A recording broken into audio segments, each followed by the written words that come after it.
We are live. ওকে, অনিন্দ তুমি তাহলে welcome অ্যাড্রেসটা করো, শুরু করে দাও। Okay, good evening, viewers and distinguished speakers. I am Anindo Sengupta, the present head of the Department of Film Studies, Jadavpur University. I welcome you to the Satyajit Ray Centenary Seminar, with which we begin a series of programs to commemorate the birth centenary of Satyajit Ray. I'm sure this two-day online seminar will be an enriching experience, and it will suggest new openings in the study of the work of the most renowned auteur of Indian cinema. A centenary celebration confirms the durability and value of the person's work, but it might also recirculate ossified modes of appreciation. Since his death, Ray has virtually become an industry in a department that was the first of its kind in South Asia, and that partly owes its origin to Ray's suggestion that Jadavpur University start a course in the study of cinema. We wish to mark the centenary with a renewal of methods of studying Satyajit Ray. An entire seminar devoted to Ray's cinema is happening for the second time in this department. The second conference, hosted by us, was titled Satyajit Ray and the Legacy of Realism, some papers from which changed the way we approach Ray's cinema.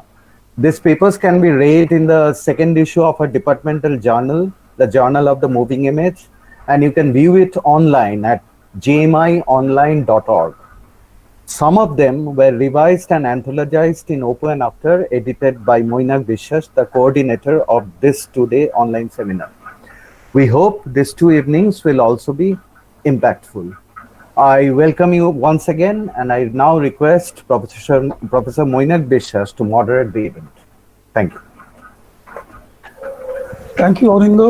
I hope I'm audible and also visible for the moment. I must begin by thanking our speakers who actually agreed to speak at this seminar at a very short notice. And originally we had planned to have 6 speakers over 2 days, but one of them had to withdraw because of an illness in the family. But I think we have a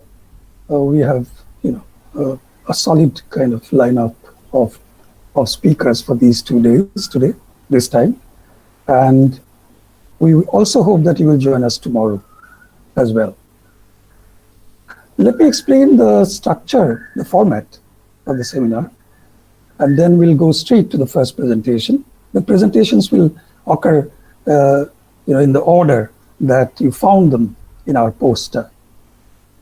We will have presentations for 45 minutes, followed by 15 minutes of discussion. I would request our audience to keep themselves muted, their microphones switched off for the duration of the presentation, and also not to use the chat box unless it is extremely urgent. But as the speakers finish their presentations, please use the chat box for your questions and comments.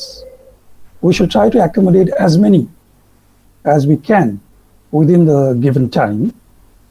And we shall also try to take a few comments and questions from our YouTube live streaming, which is also happening at this moment.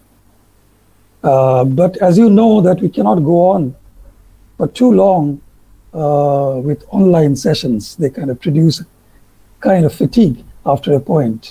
This is what our experience tells us. So unfortunately, we probably would have to stop the discussion at some point. So let us keep to the time given, so that we can also end the seminar within a more or less kind of decent kind of time limit. Without further ado, I would request our colleague, Professor Madhuja Mukherjee, to introduce the first speaker of the evening. Morning for many of you. Welcome, Dudley. Dudley Andrew has also joined us just now. Um, Madhuja Mukherjee will introduce Monishita Das, our first speaker. Madhuja, over to you. Yes. Thank you, Moinagda. It's such a pleasure to introduce Monishita Das, whose paper is titled The World Imagined, Cosmopolitan Projections in Race Films and Fiction. I also want to read out a bit about her work. Dr. Monishita Das is a reader in film studies at the Royal Holloway, University of London, and the author of Outside the Letter City, Cinema, Modernity and the Public Sphere in Late Colonial India, published in 2016. Such a wonderful work that is. And also, she's the author of the Cloud Cap Star, Megiddo Katara, a BFI film classic, which was published by Bloomsbury in 2020. She's working on a book about, just a moment, I was reading. Yes, she is working on a book about the impact of left radicalism on film cultures of Bombay and Calcutta in the 1940s to 50s. Over to you, Monishita. You have to unmute yourself. You have to unmute yourself. Yeah, I think I'm unmuted now. Thank you, Madhuja, for that wonderful introduction. Thank you, Moinagda, and I'd like to also thank the Jadavpur Film Studies Department for inviting me. I'm delighted to take part in this centennial tribute to a man whose stories and images were an integral part of my childhood and adolescence in Kolkata, as I'm sure they were for many of us here. So this talk is a bit of a hybrid, a hashdaru of sorts, that brings together an academic interest in thinking about cosmopolitanism outside of an Eurocentric framework and from the vantage point of lived experience in the global South, with a more personal interest in tracing the formative impact of Satyajit Ray's fiction and films on my own imagination of the world. Of course, this personal angle goes beyond the autobiographical, as my experience was by no means unique, but part of a larger story, part of, generations who grew up reading his stories and watching his films in the 60s, 70s, and 80s in Kolkata and elsewhere. So I'd like to begin with a gloss on the title. Let me just share forgive my fumbling with this. I'm new to this platform, so I'm just going to share my PowerPoint slides.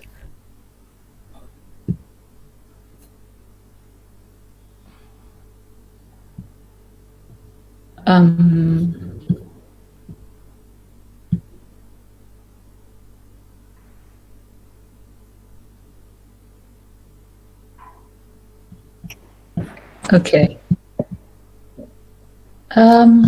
Not sure what's happening. You have to look below at the bottom of the... Yeah, that's what I was doing, but it's... Madhuja, What you have to... Just a moment. Yeah. Monishita, if you have the PowerPoint open, then share a window. Share a window. I did. Can you see it? Yes, it's coming now. Okay, perfect. Let's try to go full screen and see if you can see it. Can you see it now? Yeah, right. Okay. So I'd like to begin with a gloss on the title, how I'm using the word cosmopolitan. The word, of course, attached itself to Satyajit Ray early on in his career as a filmmaker. He was routinely referred to as a cosmopolitan director, equally at ease in the East and the West, as a man astride two cultures. And he himself reinforced this image by repeatedly describing himself and his world, his cultural background, as a fusion of the East and the West. This binary formulation, of course, doesn't quite capture the specificity or lived experience of Satyajit Ray's cosmopolitanism.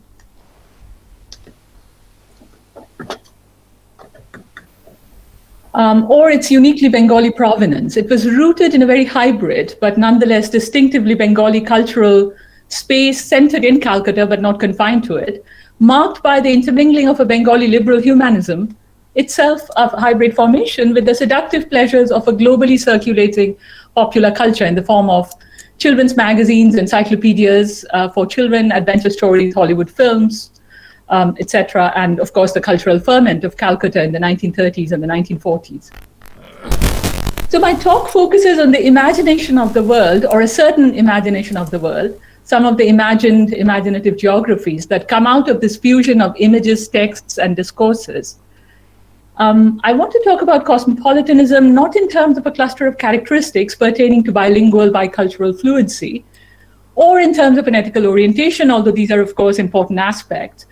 But I want to focus more or think about cosmopolitanism in terms of an imaginative or virtual relationship to the world, and how this relationship is sustained by acts of the imagination, practices of the imagination that conjure up the world or multiple worlds by what can be described as virtual rather than actual globetrotting, to use a term that I first encountered in one of Satyajit Ray's stories as a child.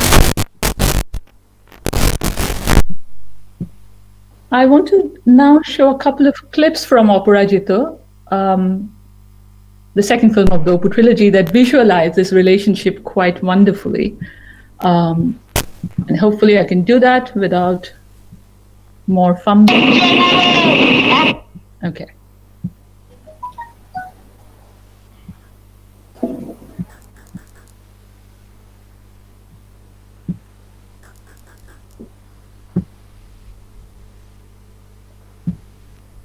All right. Are you able to see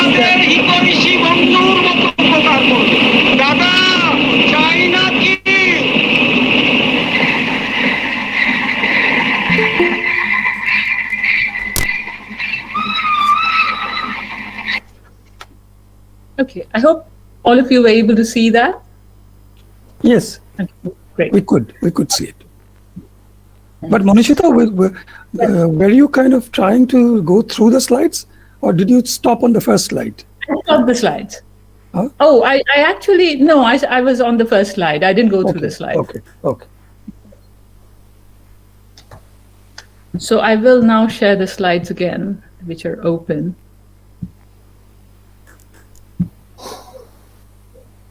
Okay. Can you see the slides now? Yes, we can. Okay.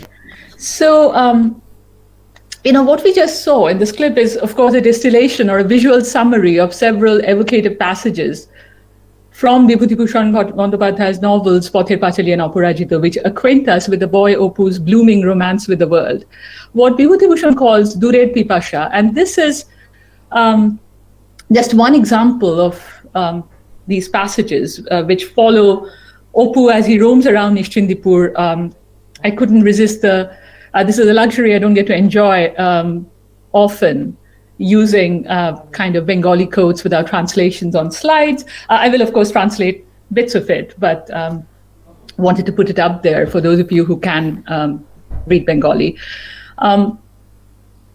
So this passage, as I was saying, is one of several which follow Opu as he roams around Nishchindipur, dreaming of the distant places that he obsessively reads about in the books and old issues of periodicals like Bongobashi that he stumbles upon either at home or more often in the libraries of more affluent neighbors. So he dreams of going to Bilet or England, to Japan, of going on perilous sea voyages of commerce and exploration. He imagines what he thinks lies just beyond the boundaries of his village. Blue seas, unknown coasts, volcanoes, Arctic lands, various characters he has encountered in books, ranging from Joan of Arc to English children looking for the eggs of seagulls. And he feels that these distant places are waiting for him. In the film, Aparajito, Opu's yearning for the world and his ability to situate himself in multiple contexts beyond the immediate confines of his village is still fueled by books, but the years of haphazard reading and serendipitous discoveries, described in minute, loving detail in the novels, is cinematically condensed into a single sequence, which we'll see in the clip that I want to play for you next.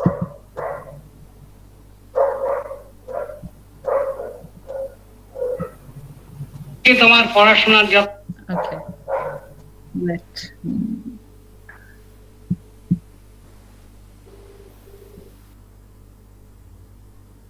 Sir আপনি immediately Madhav প্রসাদকে বলুন যে উনি যেন সিগারেটটা না খান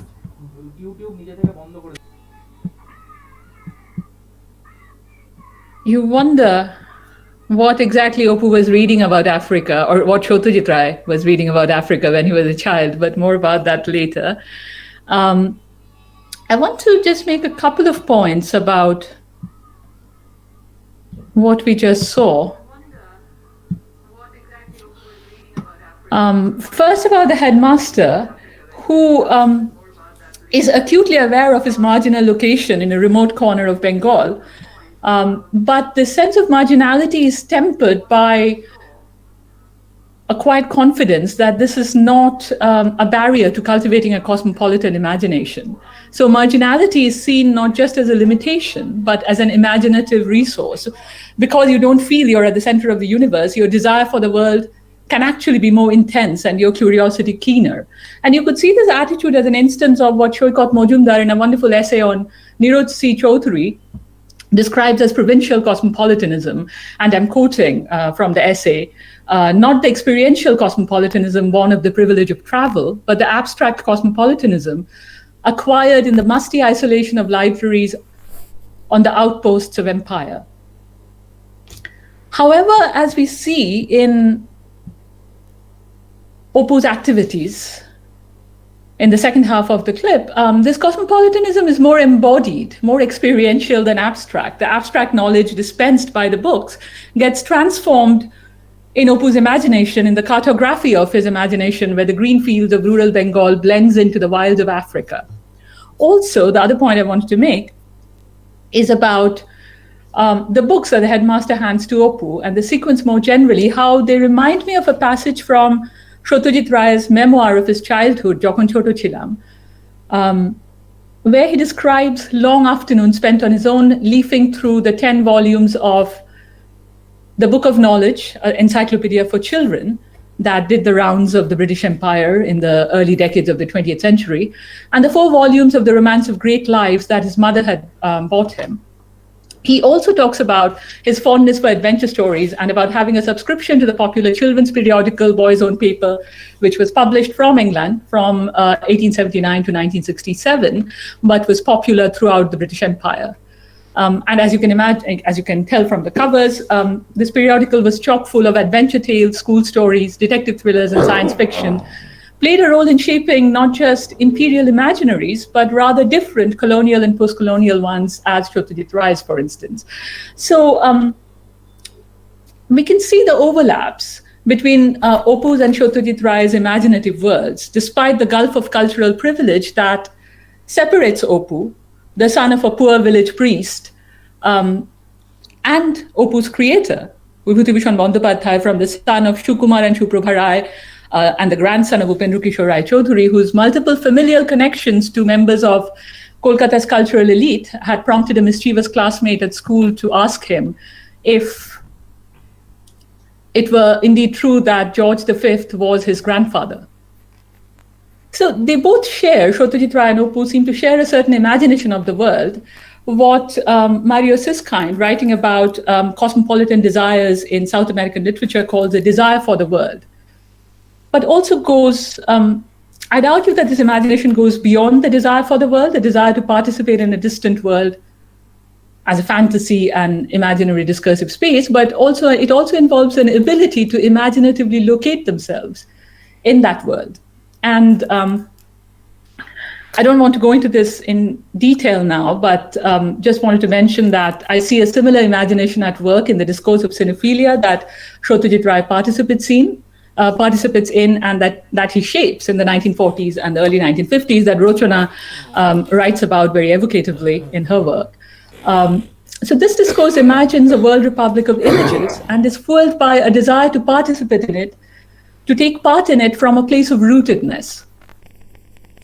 And their initial access, the cinephiles, who were often referred to as coffeehouse Budovkins at the time, their initial access to or imagination of this world republic of images was also mediated through books, partly through books, through reading about films they did not always have easy access to. Of course, in Satyajit Ray's case, this eventually leads to actual globetrotting, successful participation in the world republic of images. And in this, he's closer to Professor Shonku than Opu.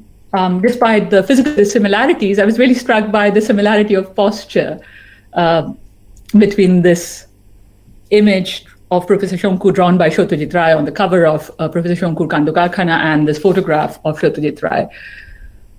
It's easy to see the parallels between Professor Shonku and Satyajit Ray. Professor Shonku is, based in a small town, not even in Kolkata, but in a small town in Bengal. He works with local resources. He's an independent operator. He blends local knowledge with Western science. Then there is his status as an international scientific celebrity, the esteem in which he is held by fellow scientists. And in both Shonku's and Satyajit Ray's career, one could perhaps see a particular kind of post-colonial internationalism, one that seeks to realize the promise of national independence, the promise of decolonization, and a kind of project in which internationalism is thought to be a necessary counterpart to the commitment to nation building, the commitment to a specific kind of local reality. So it's a project that's not just about nation building, but it's also fueled by an ambition to remake the world, to challenge the hierarchies of the world order.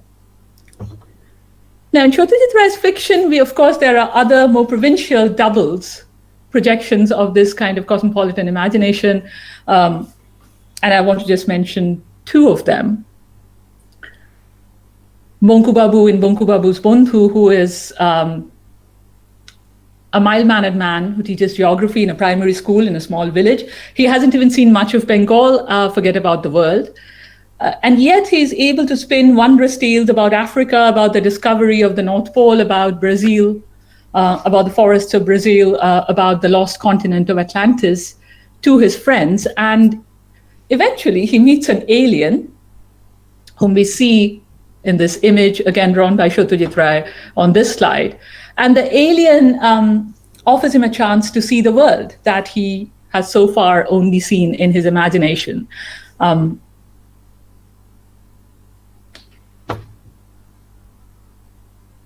And hands him a device through which he can see, as if on a movie screen, he can see scenes from the Amazon forests, from the North Pole, and various other scenes that he had only kind of dreamt about.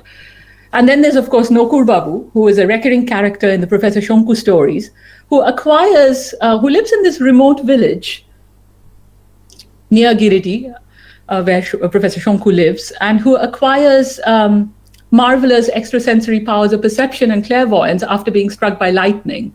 He's able to see not just the world, but events from the distant past and the future in his mind's eye. And his visions are often guided or shaped by the books he reads in the musty library of the village lawyer, books by obscure authors, mostly by obscure authors about history, geography, science, the wonders of the world, and voyages of exploration. And the point I want to emphasize here is that not only can he see parts of the world that he has never seen or scenes from history, he can actually project these visions into the external world and make others see them. So in the story titled Nokur Babu and El Dorado, he saves the day by making the villain of the piece see the image of El Dorado, an image that he later acknowledges is based on a substandard illustration he has seen in a Bengali book. Now, so far I've been telling a story of utopian world making in Satyajit Ray's fiction, films, but also in his writings about cinema. In the last part of my talk, I want to focus more on the losses and the absences that shadow the story of utopian world making. And I'm going to play two clips by way of introducing these themes. I want to play two clips from Oporajito. In the first one, we see Opu right after his mother, Shorboja, has agreed to his studying in Kolkata and basically says that she will draw on her meager funds to make Opu's dream come true. And he's ecstatic, and he shows the globe that the headmaster has given him as a gift to his mother, and tries to explain what it is to Shorbujaya. So, let's see.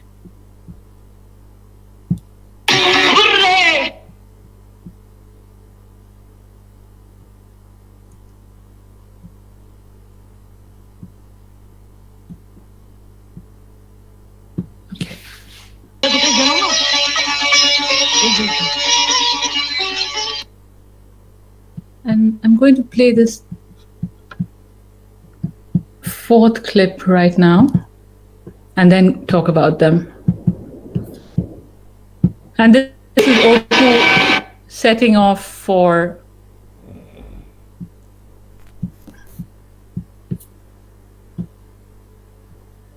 Kolkata. This is the first in a series of departures and farewells that we see in the film. Fast forward to the end of the clip where we see Opu approaching the boarding house where he'll be staying in Kolkata with his globe in hand.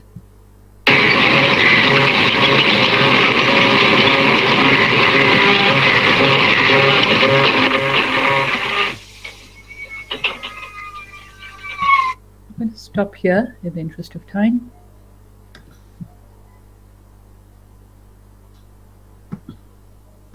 And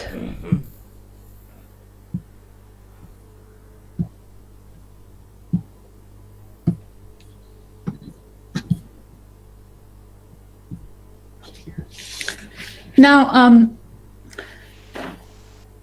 this is where I venture into somewhat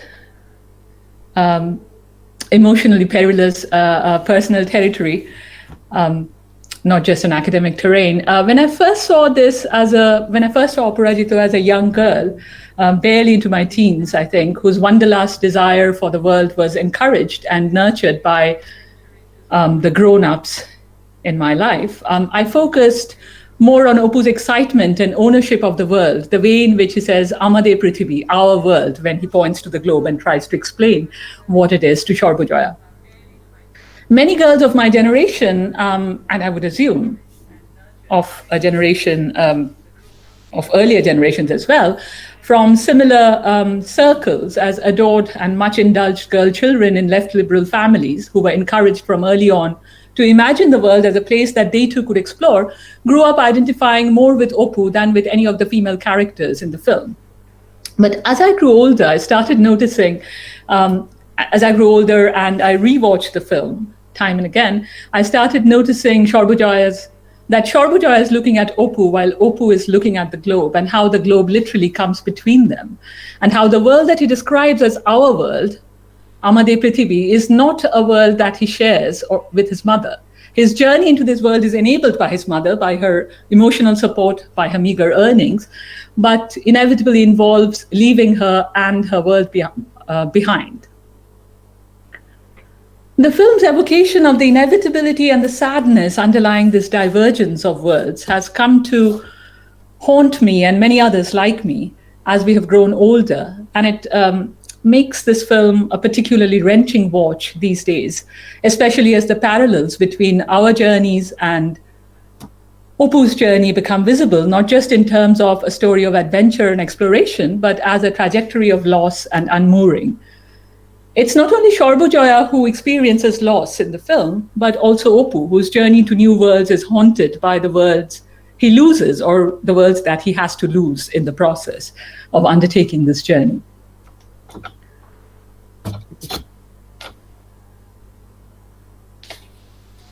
And then I also want to briefly point to the urchins that we see at the corner of the frame when Opu is approaching the boarding house, and the little girl who seems to be keeping an eye on them. These marginal figures, literally at the corner of the frame, remind us that Opu's story of winning and losing worlds, sometimes described as the story of every Bengali, does not actually tell the story of every Bengali. While social shifts in attitudes and expansion of opportunities might make it no longer just a boy's story, access to the kind of cosmopolitan imagination that Opu develops is still dependent on class position, on accidents of birth and on access to certain kinds of cultural capital that often depend on these accidents of birth. I want to end with a clip from Satyajit Ray's last film, Aguntuk or The Stranger, which was released in 1991, and returns us to the question of cosmopolitanism and explores the limitations of the kind of cosmopolitan imagination, both the attractions and the limitations of the kind of cosmopolitan imagination that I was talking about. As many of you, I think most of us have seen the film, but in case some of us haven't, the film explores what it really means to be cosmopolitan and civilized through the figure of a Bengali anthropologist who ran away from home as a young man, played by Utpal Dotto in this film. He runs away ostensibly to see the world and returns to Kolkata to visit his last surviving relative, his niece, after spending 35 years studying various native communities, or what he describes as native communities around the world, including India. People whom his urbane Bengali relatives and acquaintances dismiss as savages. The film takes a critical look at the pretenses, hypocrisy, insularity, cosmopolitan posturing, and the urbane parochialism of the Bengali middle classes to which Ray himself belonged, even if he didn't share in these, one could argue he didn't share in these traits. And the film sort of challenges our tendency to associate cosmopolitanism with urbane sophistication and superficial modernity. I'm going to play just a short clip from this film towards the end, where this anthropologist is being interrogated by a family friend of his niece's, a lawyer, who challenges his views about civilization and barbarity.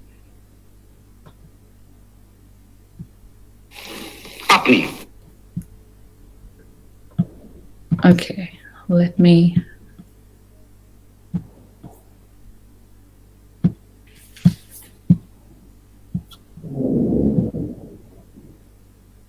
আপনার ব্যারাম হলে আপনি কি ওঝাকে call দেন? তাও দিয়েছি mister Sengupta, অনন্য পায় হয়ে দিয়েছি। ওই জঙ্গলের ডাক্তার কথা বাবা বলুন। আচ্ছা কিরকম ওঝা জানেন? 500 মেডিসিনাল প্লান্টের গুণাগুণ তার নখদর্পণে সে আমার সারিয়ে তুলেছিল। এমনিতে কল দিই না বটেই, যে কারণে এই ঘরে সোফায় বসে আপনাদের সঙ্গে চা বিস্কুট খাচ্ছি সেই কারণেই দিই না। একটা সহজ ব্যাপারকে কেন তো জটিল করে তুলছেন বলুন তো? আপনি কেন বুঝতে পারছেন না আমি নিজে জঙ্গলি নই? এটা আমার পরম আক্ষেপের বিষয় যে আমি জঙ্গলি নই। আমি আলতামিরার গুহাবাসীদের মতন পয়সা রাখতে পারি না, কিন্তু উপায় কি বলুন? ঘর ছাড়ার অনেক আগে আমার মজ্জার মধ্যে ঢুকে গেছে Shakespeare, Bankim, Michael, marks, Freud, Rabindranath. সেই জন্যই তো আমার ফিল নোটসের দরকার হয়। আমি নিজে জঙ্গলি হলে কি দরকার হতো? হতো না। আপনি তো মুরিয়াদের স্টাডি করেছেন বললেন, তাই না? হ্যাঁ করেছি।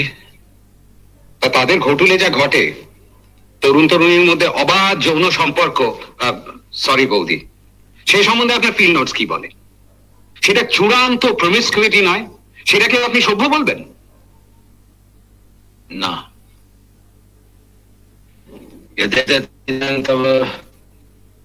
তদস্তু হৃদয়ং মম,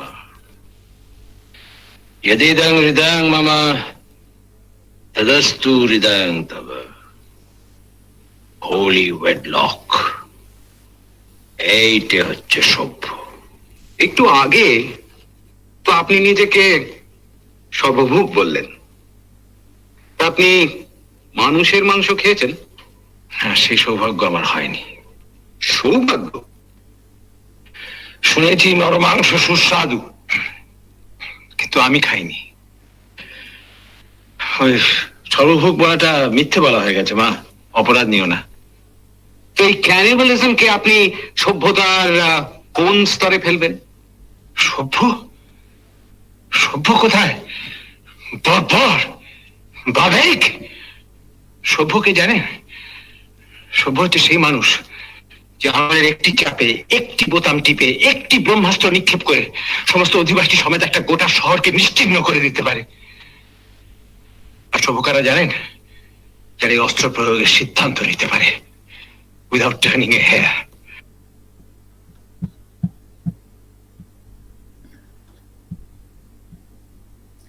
So there's a lot to unpack here, which we can talk about in the discussion. I just want to end by raising a couple of points in relation to what I've been talking about so far. I mean, it's of course tempting to see Monomohan Mitra as Satyajit Ray's spokesperson, and he has been read as such. He reportedly told Utpal Dutta, who plays Monomohan Mitra in the film, as much. I mean, he said that he apparently told Utpal Dutta that you are my spokesman in the film. And he lends his voice to the actor for 3 brief snatches of songs. There's, in a way, the Monomohan Mitra also, as a cosmopolitan figure, he represents a kind of cosmopolitanism that one can argue is richer, more organic than Western cosmopolitanism based on what Dipesh Chakraborty and Gayatri Spivak have described as sanctioned ignorance of large parts of the world and their cultures. And he talks about how Tagore and Bankim Chandra and as well as Marx and Freud have been absorbed into his bloodstream. He has, of course, been read as an older, much older, world-weary version of Opu, who has come to question his earlier narrative of enlightenment and progress.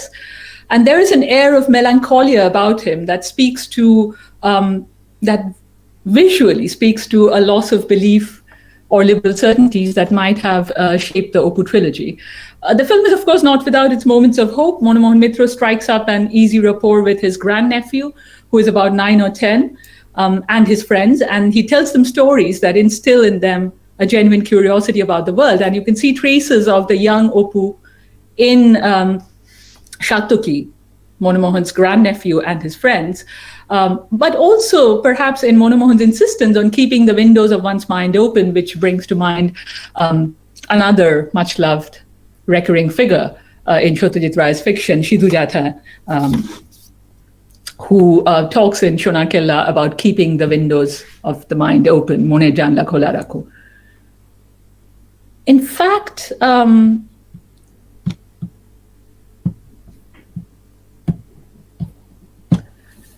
his discourse on Monomohan Mitra's discourse on the civilized and the savage in the clip that I just showed you always takes me back to a much earlier, much more hopeful moment in Satyajit Ray's cinema. The second clip that I showed from Aparajito, which starts with the headmaster giving Opu books about explorers, scientific inventions, and distant countries, and ends with Opu dressed as an African warrior, surprising his mother with a joyous cry of Africa and running off into the fields, his receding image framed by the door. In our memories of the sunny optimism, the exuberance of that moment lends an additional level of poignance to the darker vision of civilization and modernity and cosmopolitanism presented in Aguntuk and to Monomohan's predicament, especially when we look back at these films at a time when insular and intolerant provincialisms are on a rampage around the world, hell-bent on remaking the world in their narrow images. But, and I'm going to end now, but maybe we could talk about this during the Q&A. I always wonder whether juxtaposing these images, these two stories, can provide a more hopeful counterpoint to the vision in Aguntuk, a different way of imagining a cosmopolitan imagination of the world. And I'll end here. So hopefully we'll have some time for questions. Moinagda? Oh, yes, we do have. You finished exactly on time. So we have at least 15 minutes for discussion. So let's go like this. Thank you very much, Manishita. Let's kind of, if you tell me, if you can use the chat box on top. Sure. to just tell me who wants to ask a question, or if you can just unmute yourself and go one by one. I mean, but using the chat box will make it more organized, I think. I'll leave it to you.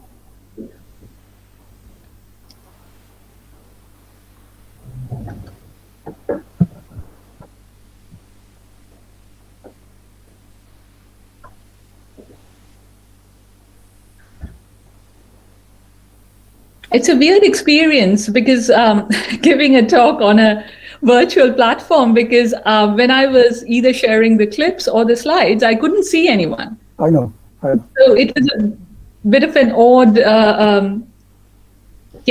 so which I think might have interfered with the piece of. We use a few other platforms, but for various reasons, many of them were kind of, not really kind of serving. Not about Google Meet. This is about virtual platforms of all kinds, where you can't see your audience when you're talking. Yeah, so I don't think Google Meet is particularly challenged in that way. It's all virtual platforms. The good thing about Google Meet is that we can accommodate, we are about 30 or 32 people present here. We could accommodate, all of us. That's one of the reasons we went for it. May I ask a question? Yes, of course. Go ahead. So, Monishita, well, I think this is an old question. Why do you think Professor Shonku doesn't allow the industrial manufacture of his local sort of, organic plus Western science-based inventions? What do you think about that? Why wouldn't he allow the mass manufacture of something like I think the Miraculum pill or something? Miracural, yeah. Which would cure everything and be extremely beneficial for humanity at large. I don't know if I have one specific answer to the question. If I'm thinking about Professor Shonku as Satyajit Ray's double, it's tempting to think about this in terms of Satyajit Ray's own desire to retain control over his films, over the kind of films he made, and the way he positioned himself within a certain... I'm not saying he's opposed to... he always said he considered himself to be a commercial artist. So I'm not saying he was outside the system, but he wanted to retain certain control over the filmmaking process that maybe a more industrial approach wouldn't give him. But also, and again, this could be because I'm seeing everything through the lens of left cultures in the 1940s these days, given the book I'm working on. But I wonder if we can also read a trace of a not surprising leftist, or leftist approach to industrial production, to a sort of suspicion of certain kinds of industry. So again, I think I don't know, what do you think? Well, I am trying to remember. There are obviously some inventions you could say would be dangerous, like the pistol that destroys him. Annihilation, yes. And there are also some that cannot be industrially manufactured, but I forget which ones. And it's somewhere... Miracural can't, actually. Miracural cannot be industrially manufactured, because in one of the last Professor Shonku stories, which actually takes us back to Shonku's youth, Saunders, his friend, has the tablet. I think it's a tablet, right? It has a tablet analyzed in a lab, and there is one ingredient. They could identify all the ingredients, but there is one ingredient that cannot be industrially reproduced or chemically reproduced. Yeah. Okay, we have a question from Dipesh Chakraborty. Yes. Dipesh, can you hear me? Okay, good. Thank you. Yeah. Monishita, thank you. It's a lovely presentation. I really enjoyed it. Thank you. And I'm just going back to that last contrast between Utpal Datta talking about the savage and Opu just bursting out of the house, dressed as a savage. Yes. And partly, of course, both of these pictures they share in what Prathama Banerjee used to call Bengali primitivism, right? Absolutely. But the point really is more about, see, when Opu just bursts out almost dancing, a war dance, out of the house into his imagination of the boisterous nature of the savage, it's very hard to sort of in your mind separate it from, say, the kind of joyousness which one would sing Hare Re Re Re Re Amai Chhede De. Yeah. Right? There's the same elemental sort of physical sense of freedom, which is actually very ancient in human lives. Whereas Utpal Datta's character seemed to have a critique of modernity, which is based on the distinction between what is artifice and artificial, and what is genuine or authentic, or what you might even translate in Bangla as sharolya, shottikarer sharolya. So in some ways, I was wondering whether one could read these two pictures as making different propositions about the freedom that inheres in the so-called primitive. Yeah, I think so. I definitely think so, because in some ways I actually find, I don't know, Dipesh, did you finish posing the question? Yeah, just in other words, what I'm saying is, you see, it just purely through coincidence of reading, it actually reminds me of a poem from 1975 by Geeta Chattopadhyay, which uses the figure of Radha, Ghor hoite angina bidesh, to basically talk about a women's freedom, almost in an Irigaray-like fashion, the argument. A women's freedom, our capacity to freedom, eventually lying in the body. Whereas for Utpal Datta, it's a much more modernist critique of Shobhata, where the capacity for freedom is in the mind. It's a choice. In that sense, it seems to me that those two pictures are making two different statements about the site of freedom and the site where you exercise freedom. Yeah, I would absolutely agree with that. And I think that's what I meant when I think that's, you've articulated much more cogently than I had in my mind. But I think that's what I had in mind when I said that for Opu, it seems to be a much more embodied sense of freedom, rather than, while Mohan Mitra's concept of freedom is weighed down by all these discourses about... including a discourse about his own choice. Yes, including a discourse about his own choice, a kind of retrospective discourse about his own choice. Right. So in some ways, I find the earlier image more liberating, right, and freer from freer from the kind of burdensome notions which Mohan Mitra carries with him. That is part of his cosmopolitan inheritance. Right. That wasn't Opu's in Aparajita, in that instant at least. Anyway, thank you. Actually, thank you for pointing me to that poem by Geeta Chattopadhyay. I always think of a much earlier poem, Iharche Hotem Jodi Aro Beduin, which is again this desire for freedom rooted in the very constricting conditions of life for most Bengalis in a particular kind of cultural milieu. And again, there's also a primitivist discourse going on there as well. But thank you. We have a question from Anindya Sengupta. No, it's not actually a question. I think I'm audible. yes. The scene from Aparajita, actually, if I can draw your attention to one aspect of it, that is, it works in a meta level, actually. Because how can one forget that in that scene, Shotuitra actually suddenly expands the entire thing. That is, he is actually adapting Aparajita, but suddenly he adapts Vibhuti Bhushan there, because one must recall at this moment of Chader Pahar. right? Absolutely. The other Yeah. part. It's exactly the idea of a Bengali author who never crossed Ghatshila at least, imagining meticulously Africa and the kind of and writing one of the, according to me, arguably the best adventure stories ever written. So I think here there is something meta actually playing here, Yeah. widening the reference. Yeah, absolutely.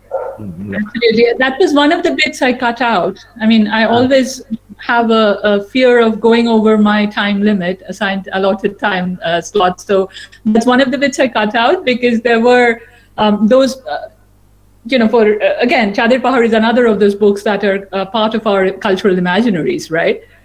Those of us who grew up reading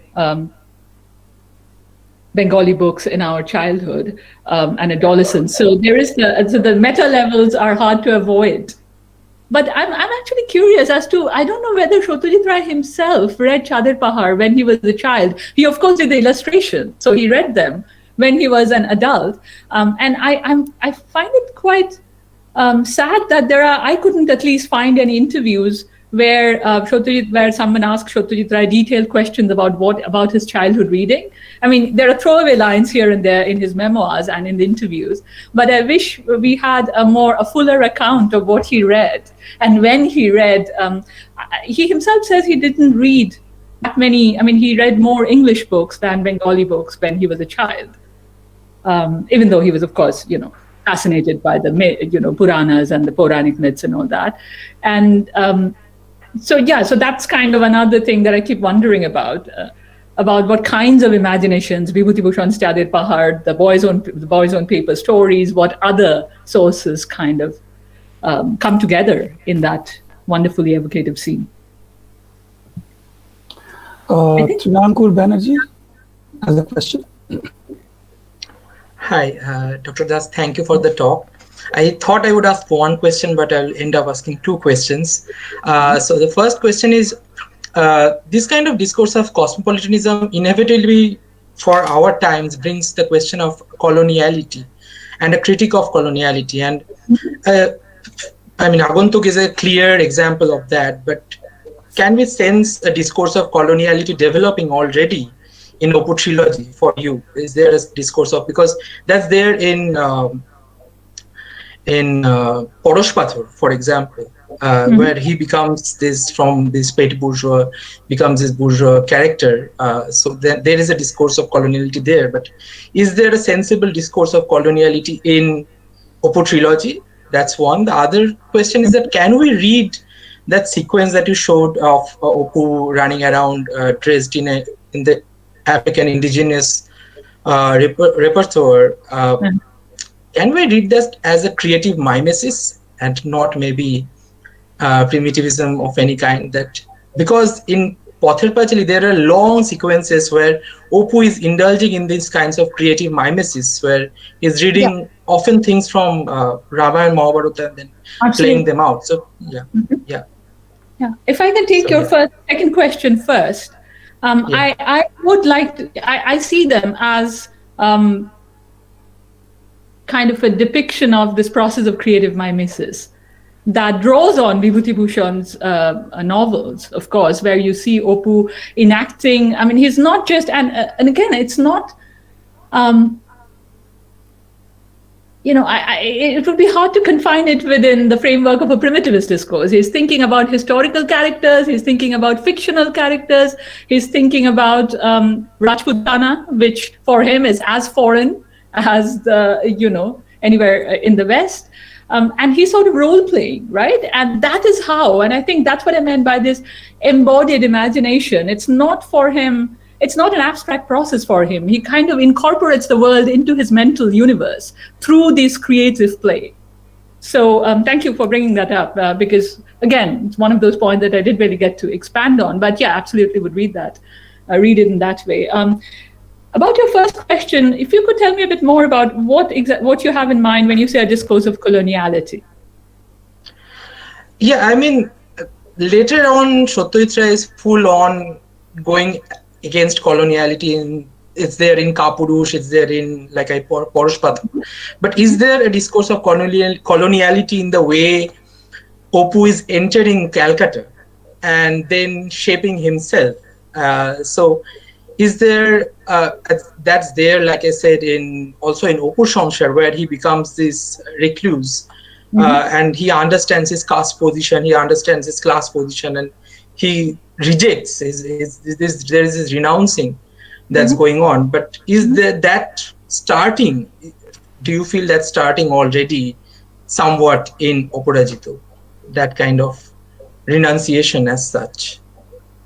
Not in Opu's consciousness as depicted in the film, but definitely there is.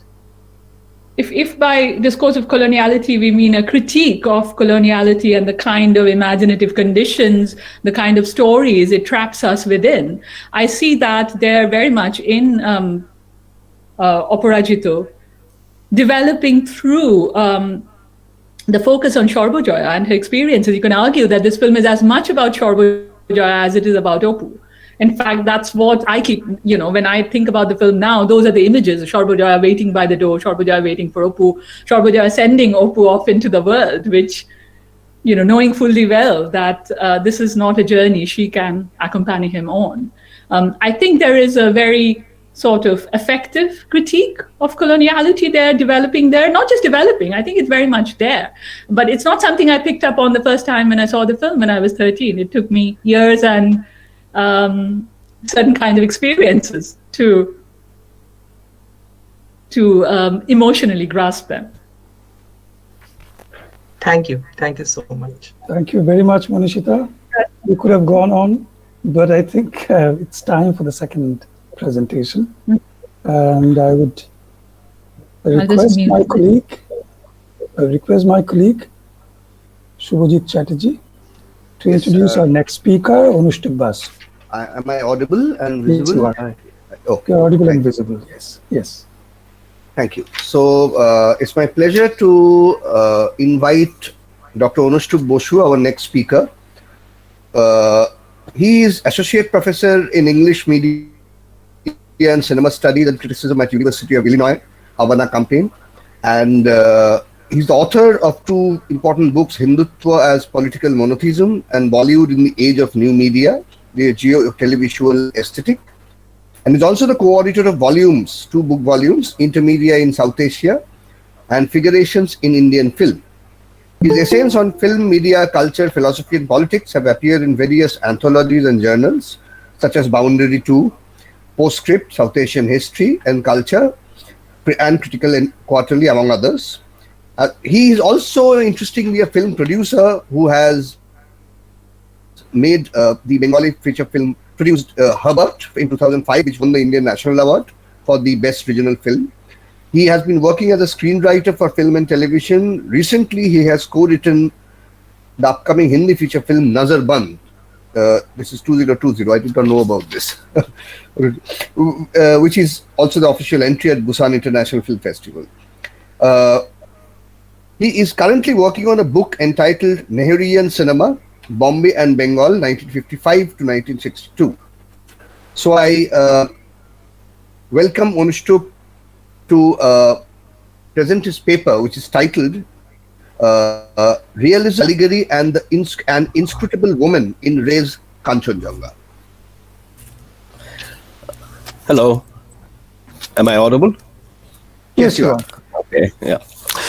So, thank you, Shubhajit. Thank you, Moinagda, and everybody at the Jadavpur Film Studies Department for inviting me today. I come as kind of a relative outsider to core race studies, if one may talk about something like that. So today I'm going to share a few thoughts about a couple of themes and a film which might not be my absolute favorite Ray film, but which I have found consistently intriguing over the years. But since it's Ray, let's begin with an obvious question about realism. Our minds always seem to wobble when we think of realism. Frederick Jameson begins a relatively recent late career work on the mode and its antinomies with this observation. When we talk of realism, we think not of the thing itself, but its historical emergence, not of its flourishing so much, but its hesitations and its eventual dissolution. This is a Lukácsian complaint. We scarcely seem to be able to locate the realist moment without simultaneously noting its dispersals into naturalism, symbolism, or modernism. There is always a periodicity. One moment, understood. Sorry to interrupt you. Somebody's mic is on, but there is a feedback coming. Shubhajit? Okay. I'll just. There's a feedback coming from somebody's mic. Yeah, Okay, should be better. Okay. Sorry, Anushti. Carry on. So I was talking about a Lukácsian complaint. We scarcely seem to be able to locate the realist moment in its essence without simultaneously noting its dispersals into naturalism, symbolism, or modernism. There is always a periodicity involved, and the ideas of transformation and eclipse. There is always, when we talk about a certain movement from, let's say, feudalism and other pre-capitalist modes to industrial modernity, and then what we call the postmodern and finance capital. But also in terms of assigning historical roles, there is a hesitation when it comes to realism. It is not settled whether the form is to simply register the advanced state of a given society, that is, in terms of an unfolding historical consciousness, registering the shift from feudalism to bourgeois freedom and democracy, for example, or if the task is to make society aware of a further advanced stage and the potentials of that advanced stage. Realism has been primarily associated with demystification, Jameson continues. But it is always not clear whether the demystification process is to be a perpetual one, or, to put it bluntly, classical realism's ideological and aesthetic project exhausts itself with the bourgeois revolution. In the schema that Jameson starts, demystification then has to yield to defamiliarization and other Brechtian or Joycean modernist energies. In cinema, the timeline, as well as the mode of critical reckoning, was of course different from, let's say, the novelistic tradition from Balzac to Henry James and thereafter. Part of the difference was due to a certain specificity granted to the medium, an inbuilt emblematic quality, as Madhav Prasad once put it. And we see, therefore, the question of photographic indexicality and truth in various forms, from Krakauer to Barthes, Bazin, and beyond.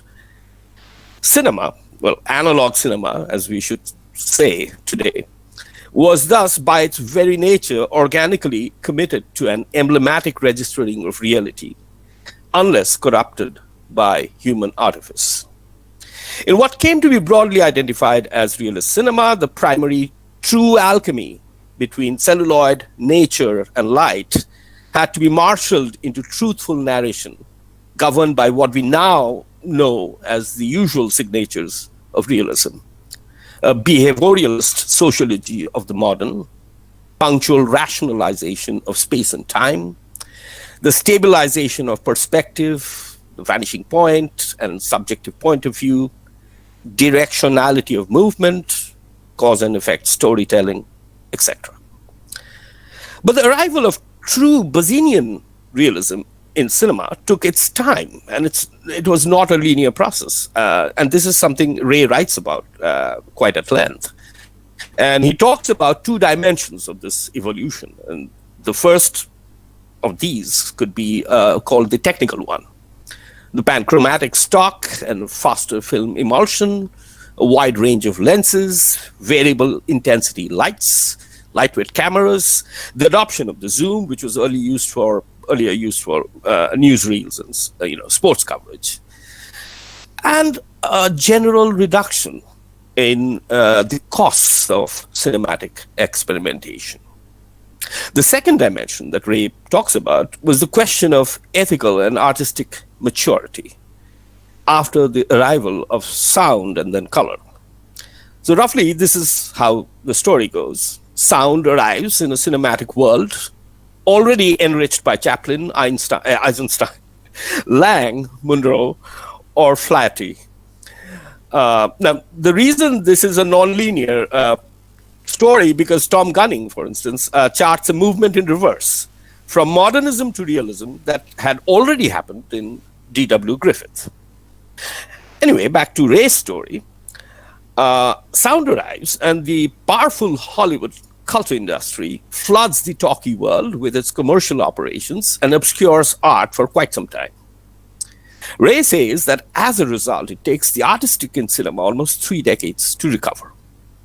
The same can be said about color, which was initially reserved for populist adventures, fantasies, cartoons, or musicals, before the film world acquired the technical latitude, the economic feasibility, and the aesthetic will to devote it to experimental ends. This, of course, would be the Kanchenjunga moment for Ray himself. So all in all, it could be said, not without controversy, but it could be said that a dominant mode of 20th century realist cinema, of which Ray was a prime exemplar, flourished roughly between the late 40s and the early 60s. That is as a dominant mode. Flourished in a worldly sense without provincial qualifications.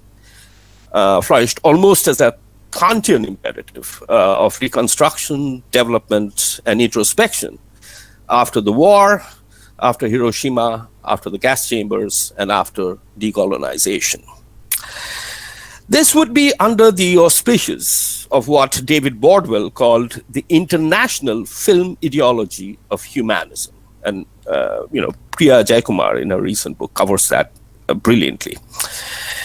We can differentially place Ray himself, Ozu, Kurosawa, the mature John Ford, Renoir, Wells, Bergman, Rossellini, Fellini, Visconti, perhaps even the early Truffaut in that, in that broad gauge.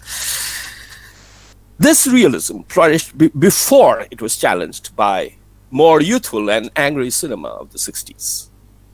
Again, broadly speaking. So with this backdrop, I come to Kanchenjunga. In a sense, via Jameson, we have already touched upon a much recognized and central problem in critical evaluations about Ray. What is the realist wobble in Ray's cinema? I will try to address that only partly today, but let me come to why my basic point of entry into Kanchenjunga.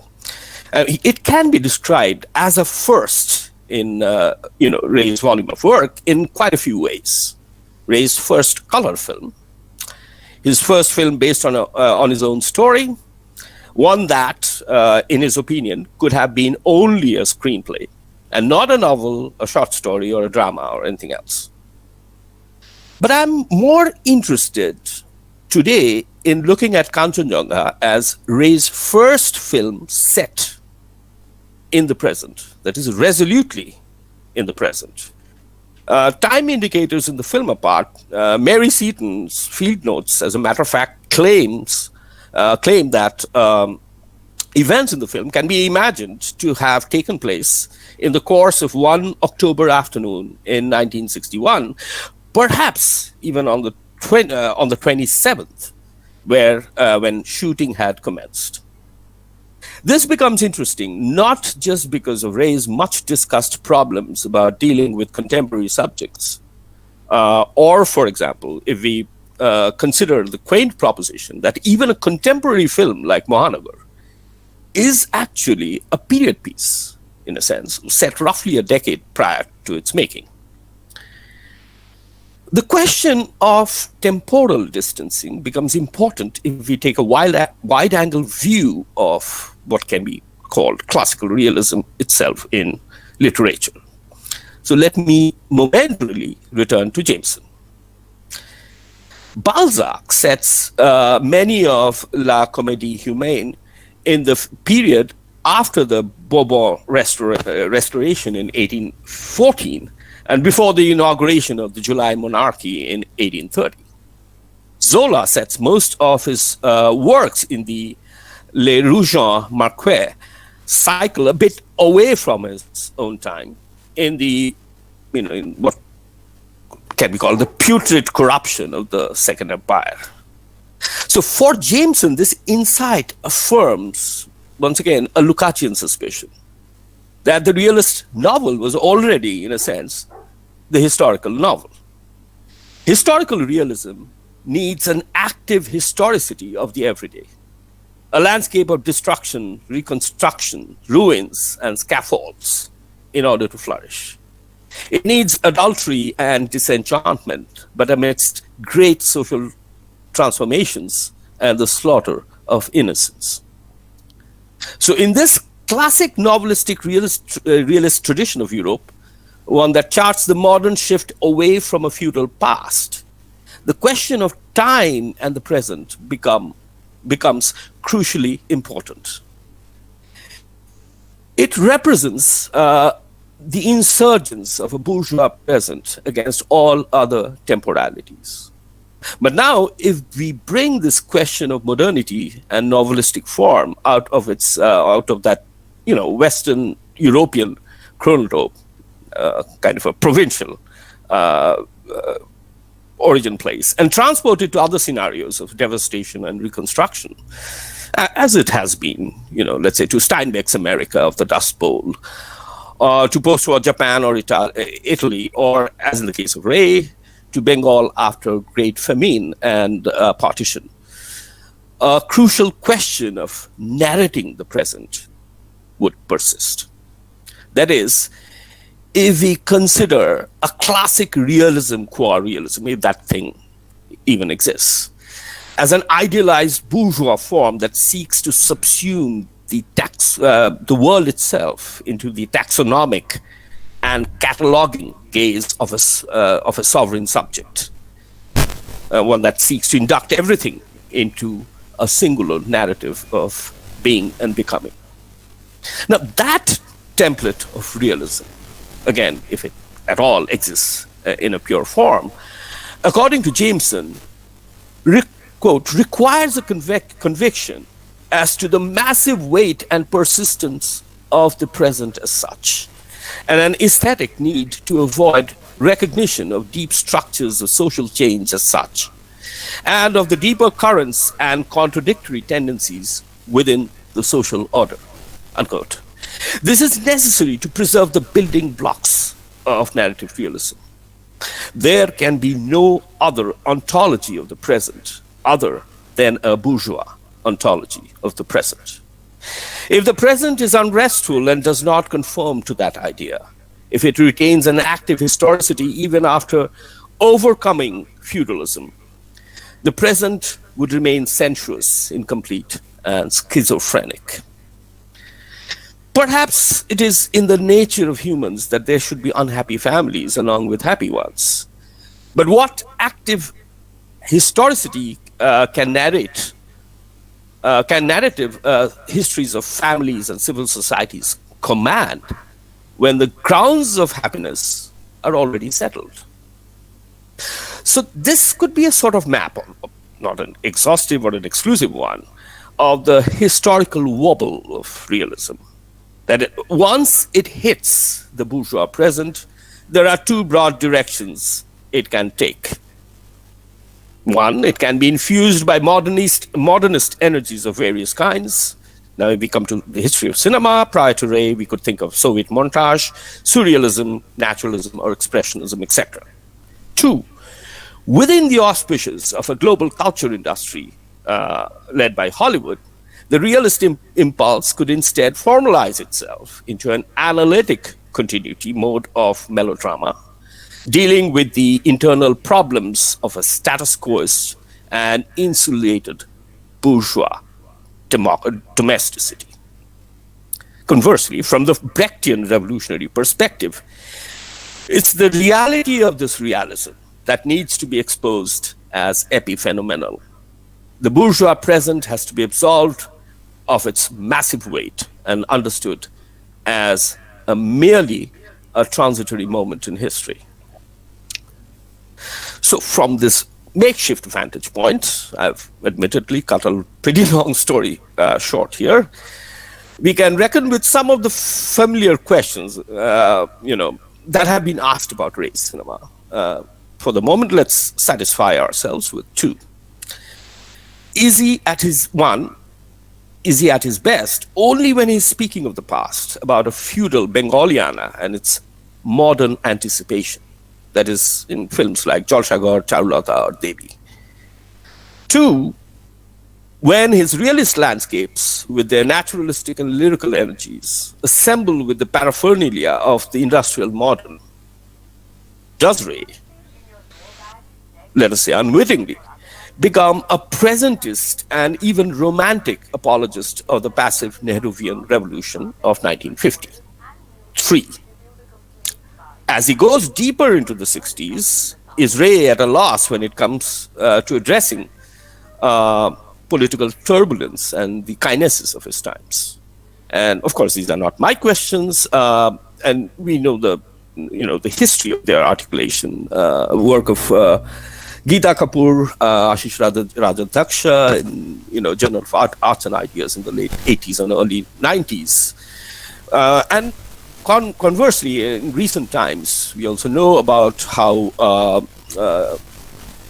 Ravi Vasudevan, Moinak Biswas, and Shukriya Chaudhuri actually, provided us with a much more deeper, complicated, and insightful analysis of Ray's work, which would, apart from the commerce between realism, naturalism, and lyricism, would also include his experimentations with the modernist moment, avant-garde moment of the 60s.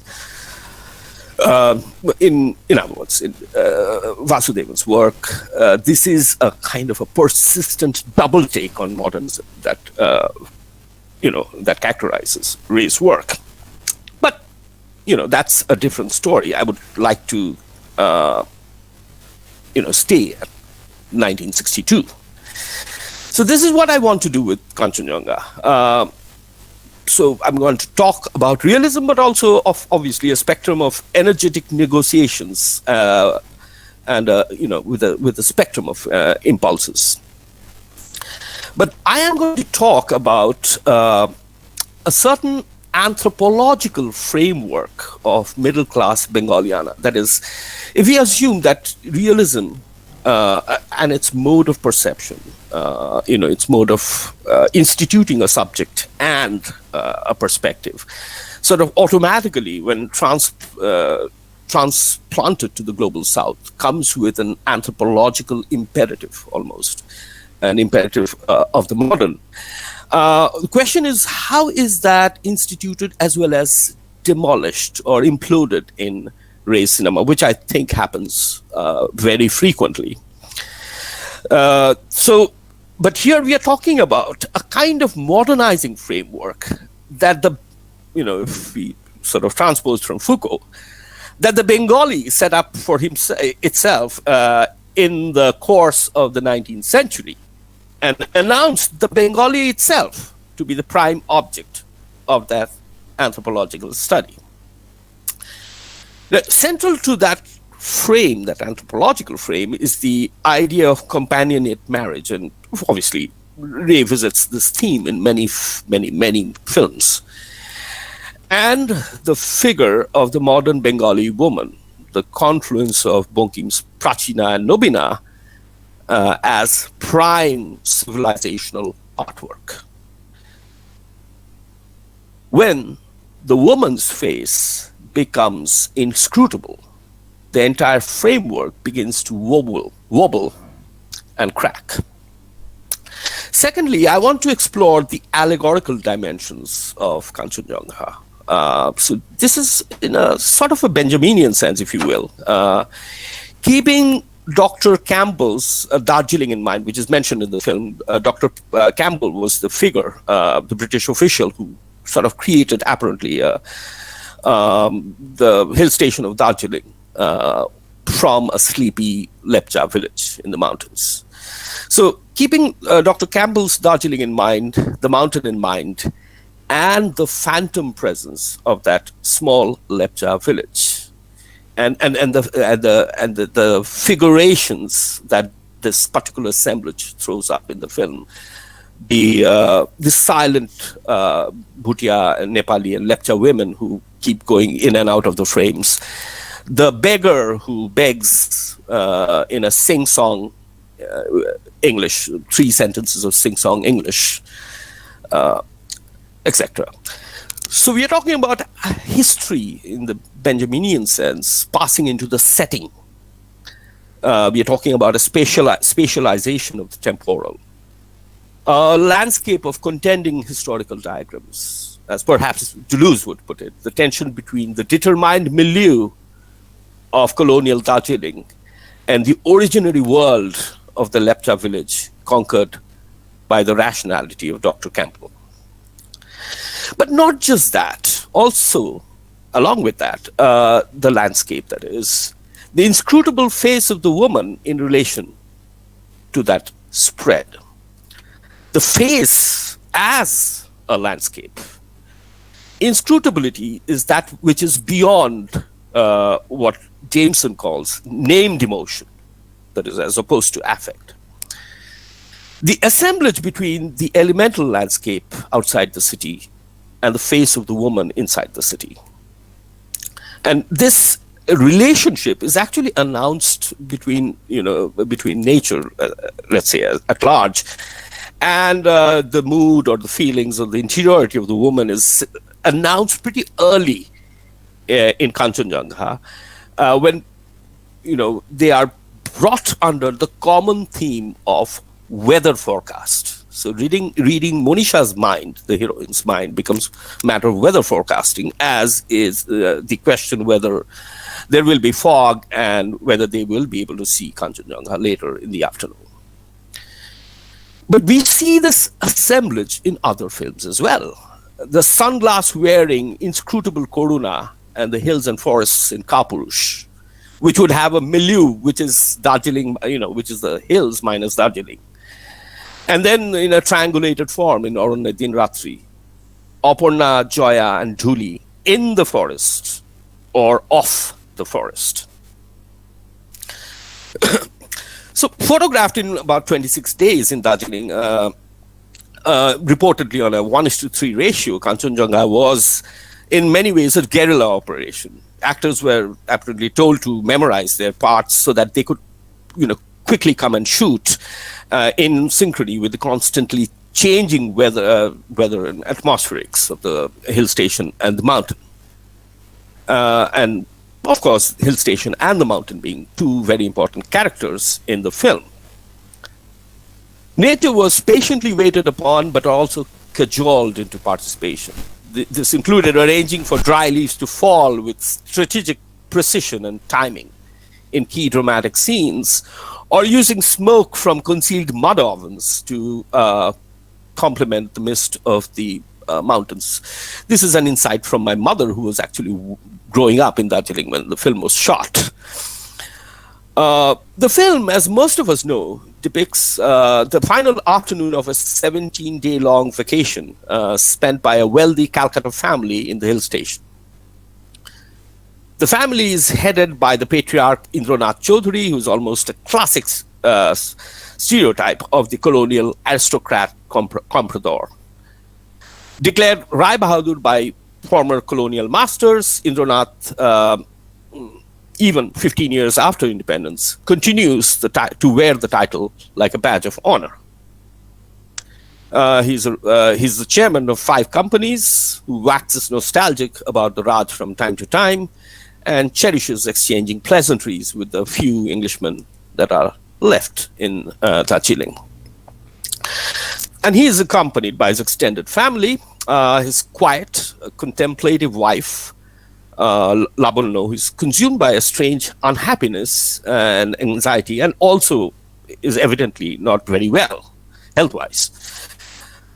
Indranath's son, Anil, is a playboy who seems to have been spending all his time chatting up generic Anglo-Indian young women and capturing them at least on his fancy camera.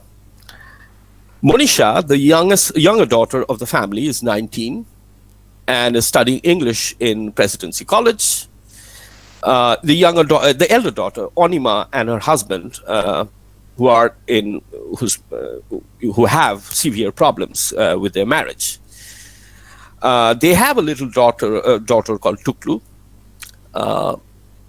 And then there is Indranath's brother-in-law, Jagadish, who is an amateur ornithologist.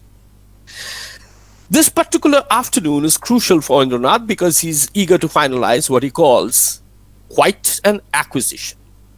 The acquisition would be in the form of Pranab Banerjee, a Glasgow-returned engineer with a handsome starting salary of 1,200 rupees a month. So him as an ideal match for the daughter Monisha. Indranath expects Banerjee to propose to Monisha this afternoon, not the least because he expects Banerjee to understand that he has the patriarch's approval to propose. Indranath also accepts Monisha to accept the proposal since he expects Monisha to fully understand that her father expects her to accept the proposal. The rest of the family play along with the lordship's wishes, except for Monisha's mother Labonno and her brother-in-law Shankar, who are worried about her future happiness and from their own particular vantage points. Indranath, of course, is blissfully unaware. He registers his wife's anxiety, but completely misreads it because he reckons with that anxiety solely in terms of his own will, his experience, and his purported family tradition. He has no inkling that his elder daughter's marriage is on the verge of collapse. He does not feel, the need to actively seek what's going on in Monisha's mind. Two other major but accidental characters are introduced into the picture that afternoon. Ashok, an unemployed young man, is compelled by his uncle to approach the Rai Bahadur for a job.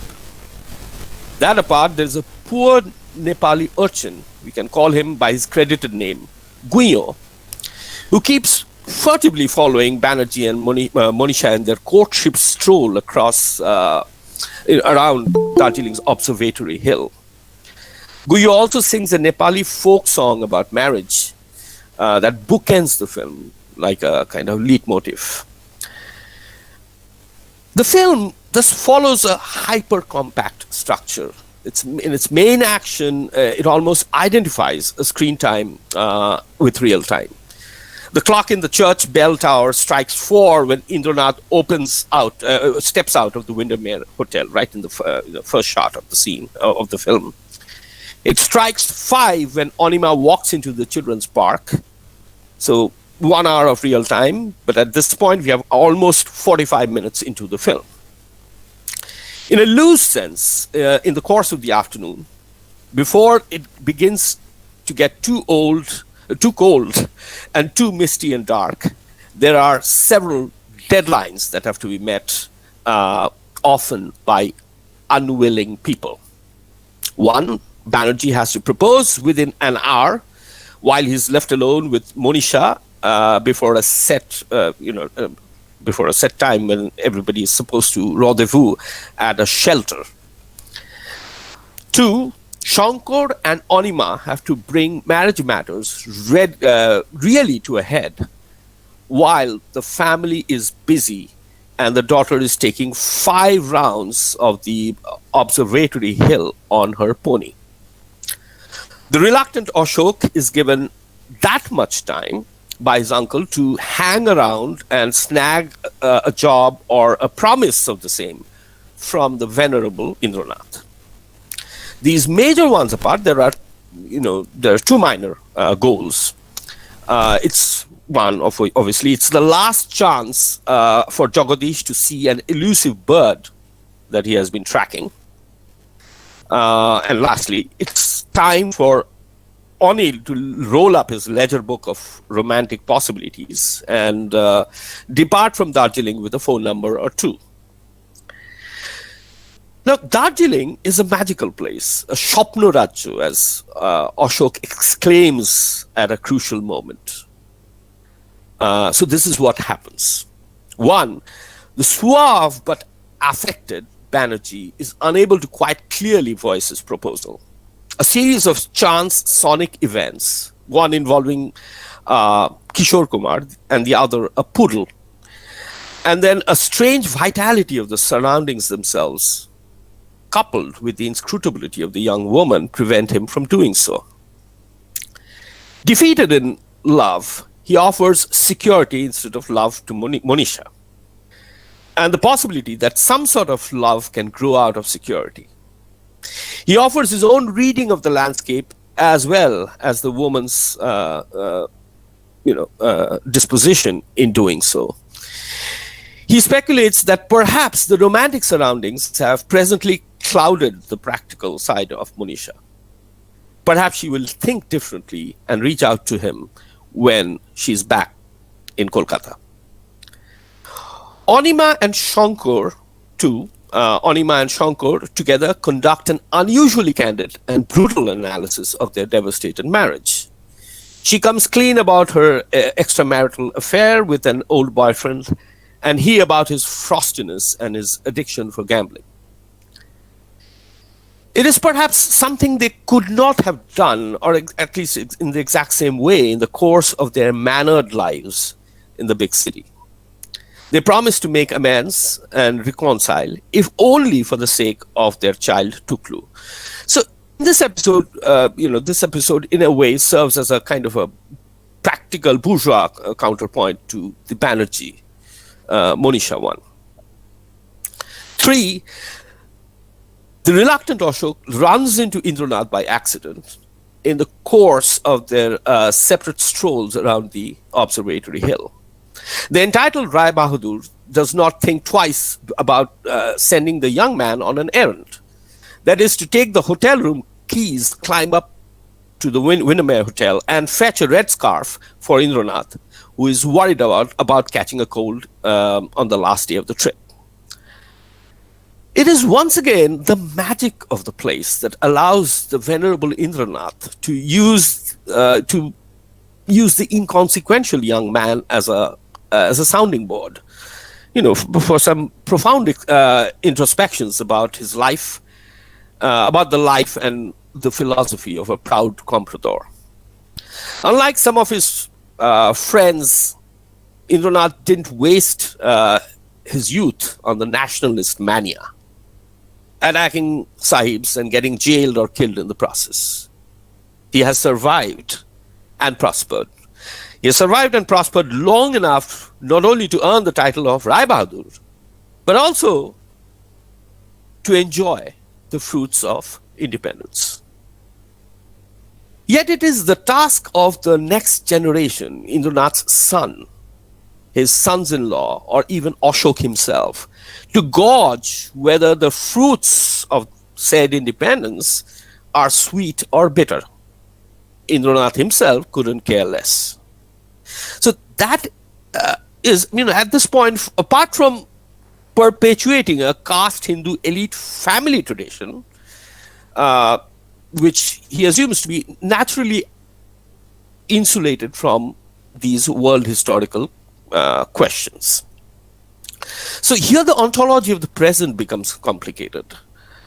There is a potential fork between the destiny of the nation that Indranath is not interested in and the path of the family tradition that he's tremendously interested in.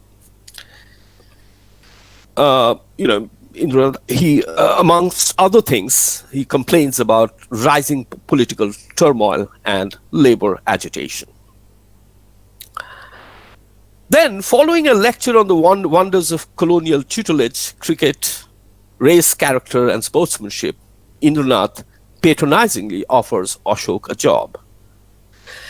Now, again, it's due to the magic of the place itself, as he later tells Monisha. The quietly mercurial young man, Ashok, who has been listening patiently all this while, does the impossible thing by turning the Rai Bahadur down, his job offer. Meanwhile, after an hour of quiet introspection in front of the silent and magnificent mountains, Labonno, Monisha's mother, decides to let her daughter make up her own mind. She gathers courage to defy her husband, and Jagadish, the ornithologist, perhaps gets to see his elusive bird. That's not quite clear. Guyo, the Nepali boy, manages to finagle the chocolate bar that Banerjee had intended for Monisha. But there is another track which I would like to focus on, and it sort of resonates in some way with Monishita's talk. After being jilted by Lily, Anil manages to befriend Sheila and take her and her dog out for a walk.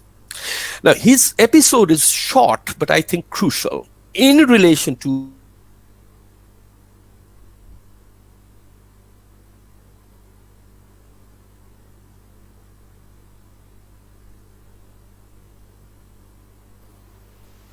I think Onishtup was frozen. Onishtup connection has, I think, gone for Ratul, can you hear us?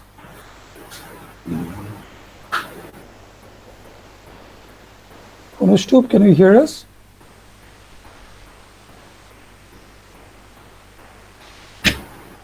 Let me see. Let me call him up. Shojit, you switch off, please.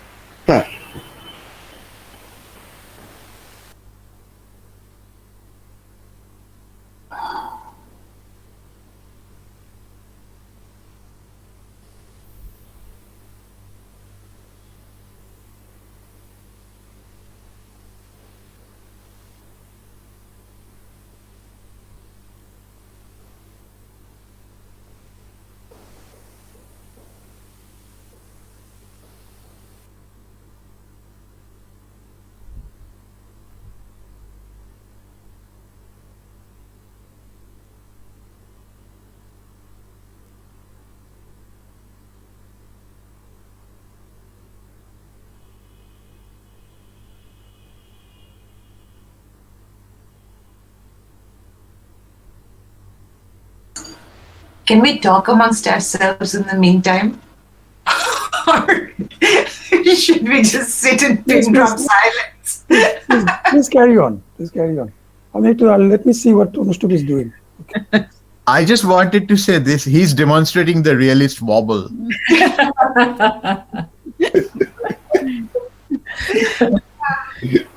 We sent him a message. He picked up the phone. His internet is giving trouble. Oh, okay. Shonna.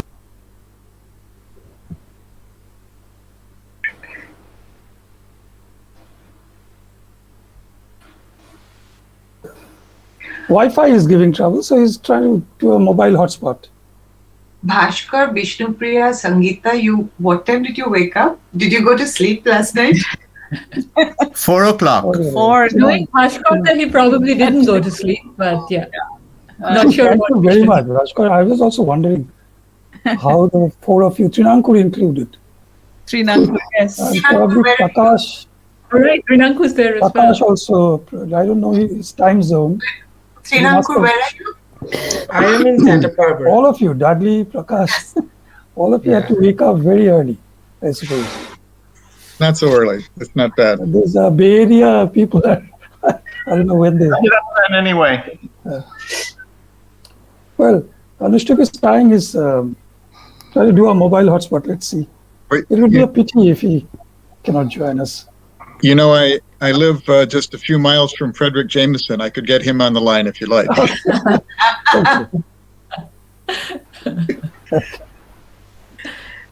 Actually, a similar thing happened when Onushtubda was actually he came to one of our courses, and same thing happened. He left midway and he couldn't connect, and there was a mayhem. So yeah, I can sense same thing has happened. Something same has happened. Yeah.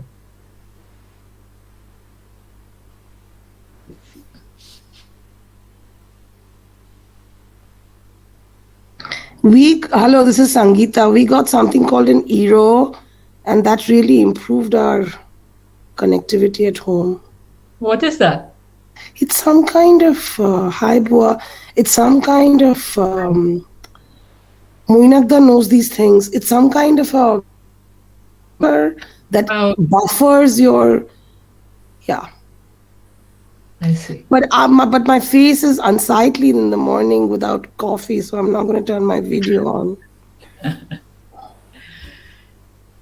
No, we were expecting the Indian connections to fail. And, Moinagda, hasn't COVID taught you anything?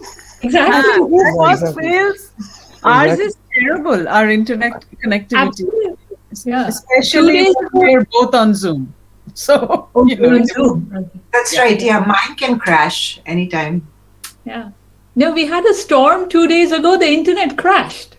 So, which it never does in India anymore. So, it's okay. We are having a infrastructure bill in Congress any day. We'll be fine after that. I think. But anyway.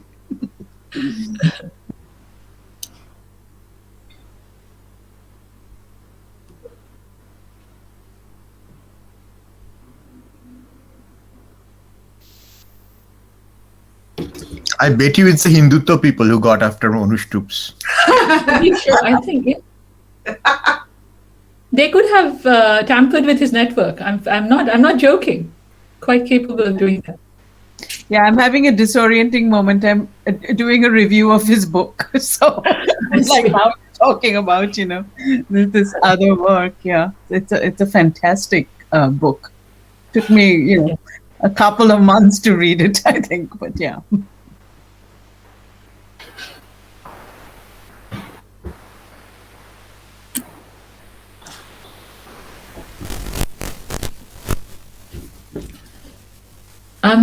Is Dr. Treo here?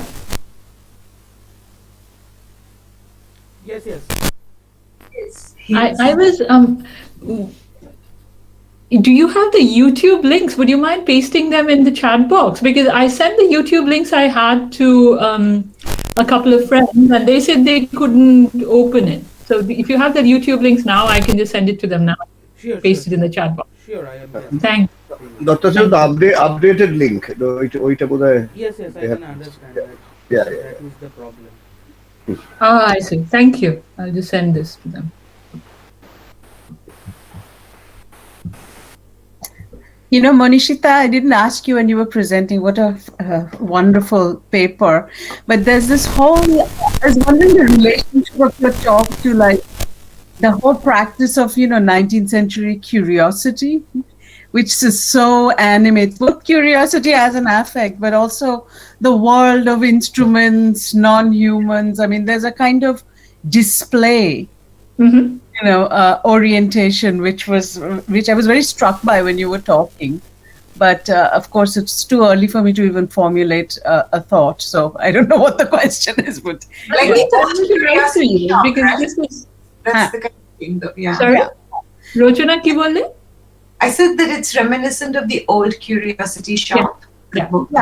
But also this, how people just collect random facts, the book of knowledge approach to the world, So it's a really, Which I had as a child, actually, as said. Very Bengali. I did too. You just know these strange things and you're like, why do I know this? Yeah. Curiosity cabinet of the world. Then you grow up and go to quiz contests. Yeah. Exactly, yeah. Oh, yes, that too. Unfortunately, yeah.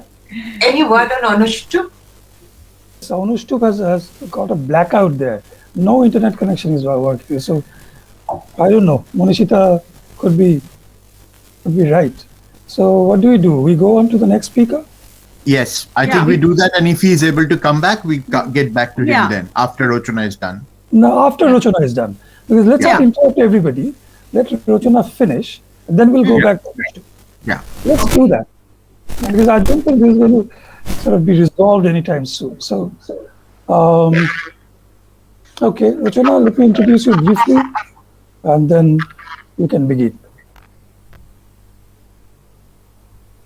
It's a great pleasure to introduce my friend Rochana Majumdar. He is an associate professor.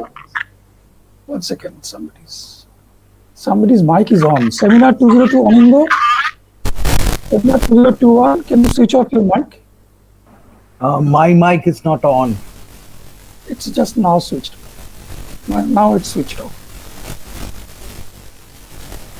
Okay, sorry.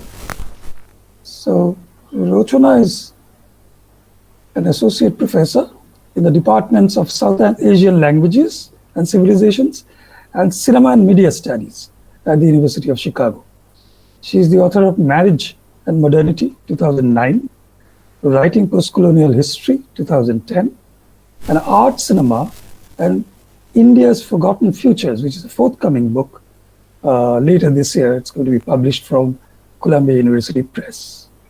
Rochana's title is The Untimely Filmmaker, Ray's Calcutta Trilogy. So Rochana, over to you. Thank you, Moinakda. Thank you to Jadavpur Film Studies for having me here. And it's a great pleasure and honor actually to be sharing the same platform with Monishita and Anushtup. I just hope mine is a little more stable than Anushtup's. I will be showing a clip, and Moinakda, if you could play it, when I indicate, I'd be very grateful because I'm not used to this platform, to the Google Meet platform. I'll do that. Don't worry. I'll give you yes, okay. Yeah. An indication. Thank you. There's a stark contrast between the protagonists of Satyajit Ray's city films, Pratidwandi, Shimabadho, and Jono Aranyo, and Opu, whose development was the subject of his first magisterial trilogy. The future seems indecipherable in the city films, whereas the Opu trilogy, as well as many of Ray's early works, namely Jalshaghar Devi, Kanchanjunga, Mohanagar, and Charulata, are propelled by a developmental sense of history. The early films are a complex but forward-moving account of transition, however uneven, into modernity and capitalism. The films chart the development of characters along a recognizable trajectory with attendant losses, fissures, and conflicts, some of which Monishita's clips from Aparajito actually showed us or reminded us eloquently. Put differently, Ray's early films made a deliberate connection between the past as a space of experience, it's very Kozelekian, so between the past as a space of experience and the future as a horizon of expectation, with the film's present portrayed as a time of transition.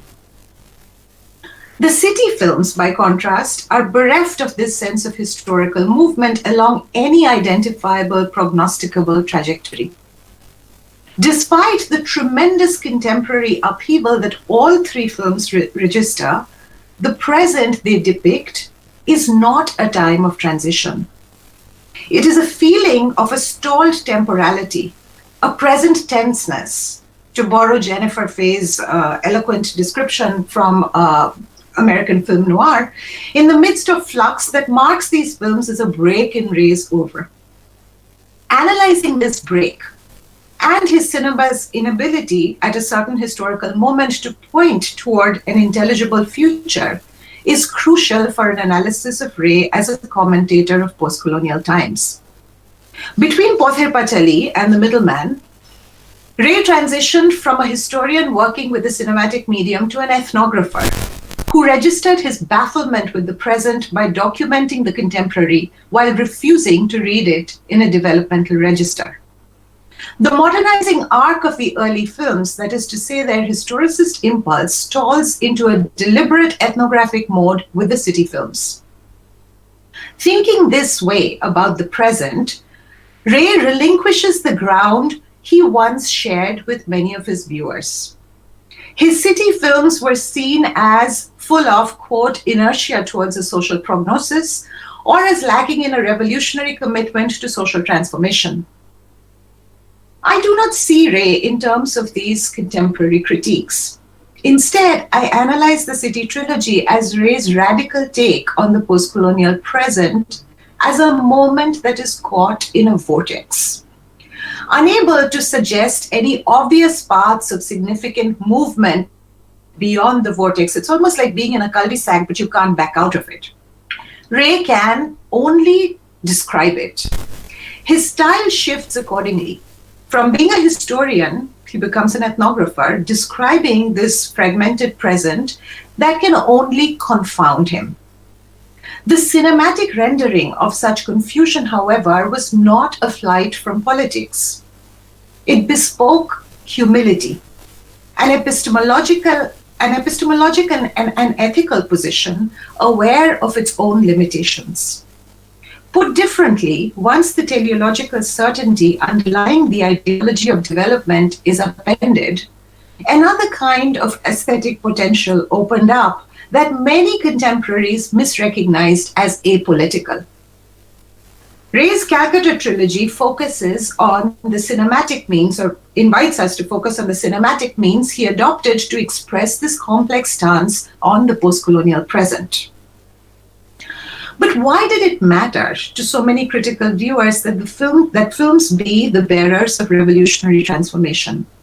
Why would a statement that Ray made in 1972, that his political films, referring to the city films, did not resemble those of Global Rocha or Jean-Luc Godard, be regarded as a lack of conviction and commitment? Under what circumstances and to what persuasions would his belief, quote, in the individual and in personal concepts rather than in broad ideology, unquote, be seen as problematic? These questions I explore further in the book that Moinakda referred to. They go to the heart of the split in art films positioning in the post-colony. In an essay written by Mrinal Sen, one of Ray's confreres, on the occasion of Ray's last birthday in 1992, offers an acquisite point of entry into the question of historical time in Ray's early works. Sen framed the essay around a letter written to his wife Geeta by their son Kunal when the latter was a graduate student at the University of Illinois in Chicago. Kunal's letter was occasioned by an animated debate with his friends after they watched Ray's Oporajito at the University of Chicago Film Society doc films. Clearly, the film and the discussion afterward unleashed a flood of memories and brought to the fore some unresolved issues for the Bengali graduate student in the US. I'm quoting from the letter.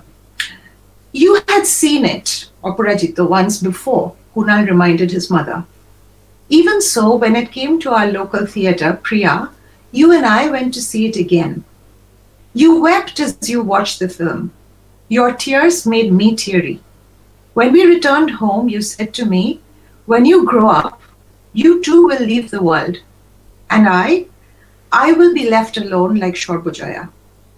Then one day you will return to see,'" and Kunal doesn't finish the sentence, and I think Monishita showed us what it felt like to be left behind.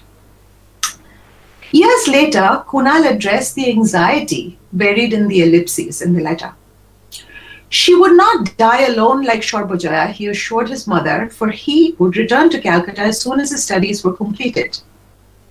It was Oporajito's distinction as a film, noted Sen, that almost 4 decades since its release, it had the capacity to be a bridge between a Bengali middle-class mother in Calcutta and her son pursuing higher education in the natural sciences in an American university. "A work of art is effective," he wrote, "when it maintains fidelity to its time and place, but is nevertheless able to dissolve all barriers and differences with the present to establish identification." Kunal was a adhunik, modern person and had not seen firsthand the Shekele Calcutta, the archaic Calcutta depicted in Operajito. And yet something happens during the viewing experience that enabled a few Bengali youth in Chicago to effortlessly identify with Opu's experiences, spurring the arguments that Kunal alluded to in the letter. In fact, when we were chatting, when Anushtup, you were bumped off, I think we were again just rehearsing how easy it is to identify with so many things that you see in the early Ray. So the letter alluded to these debates among these graduate students in Chicago as to whether it was ethical for a Bengali male youth in the 1970s to seek their futures in foreign lands. Were they not consigning their elderly parents to a future of frightening loneliness, as Opu had his mother, Shorpujaya? Poignant though it is, what drew me to Sen's letter are not the universal sentiments of love between mother and son that it contained. Ray's works, as you all know, have been praised, criticized, and analyzed at length by scholars and critics for the ways in which they cherish and communicate the humanity common to all people. Sen's comments are interesting because they flag these ethical questions, in this case in Operajito, but allude as well to a historical dimension that is less discussed by Ray commentators and scholars. A particular story of development and modernization that makes Sen's son, and Ray's Opu part of what I call a long present in the history of Bengali modernity. That the present was always a stage in the story of transition to modernity informed much creative work in Bengal between the 19th and up to the mid-20th centuries. Speaking of the Opu trilogy, Ray noted, the trilogy is more or less a saga of a typical Bengali youth going through some typical circumstances, being molded by them and reaching certain stages in life. Transition itself is the strongest link among all three films, and it is represented by the train symbol. Again, recall Monishita's slide from Operajito. The developmental story, I argue, is not Opu's alone. The histories of transition often mapped along axes of migration, development, autonomy, romantic love, rationality, and progress that undergird the Opu trilogy and other films constituted for a long time the putative present for many middle-class Bengalis.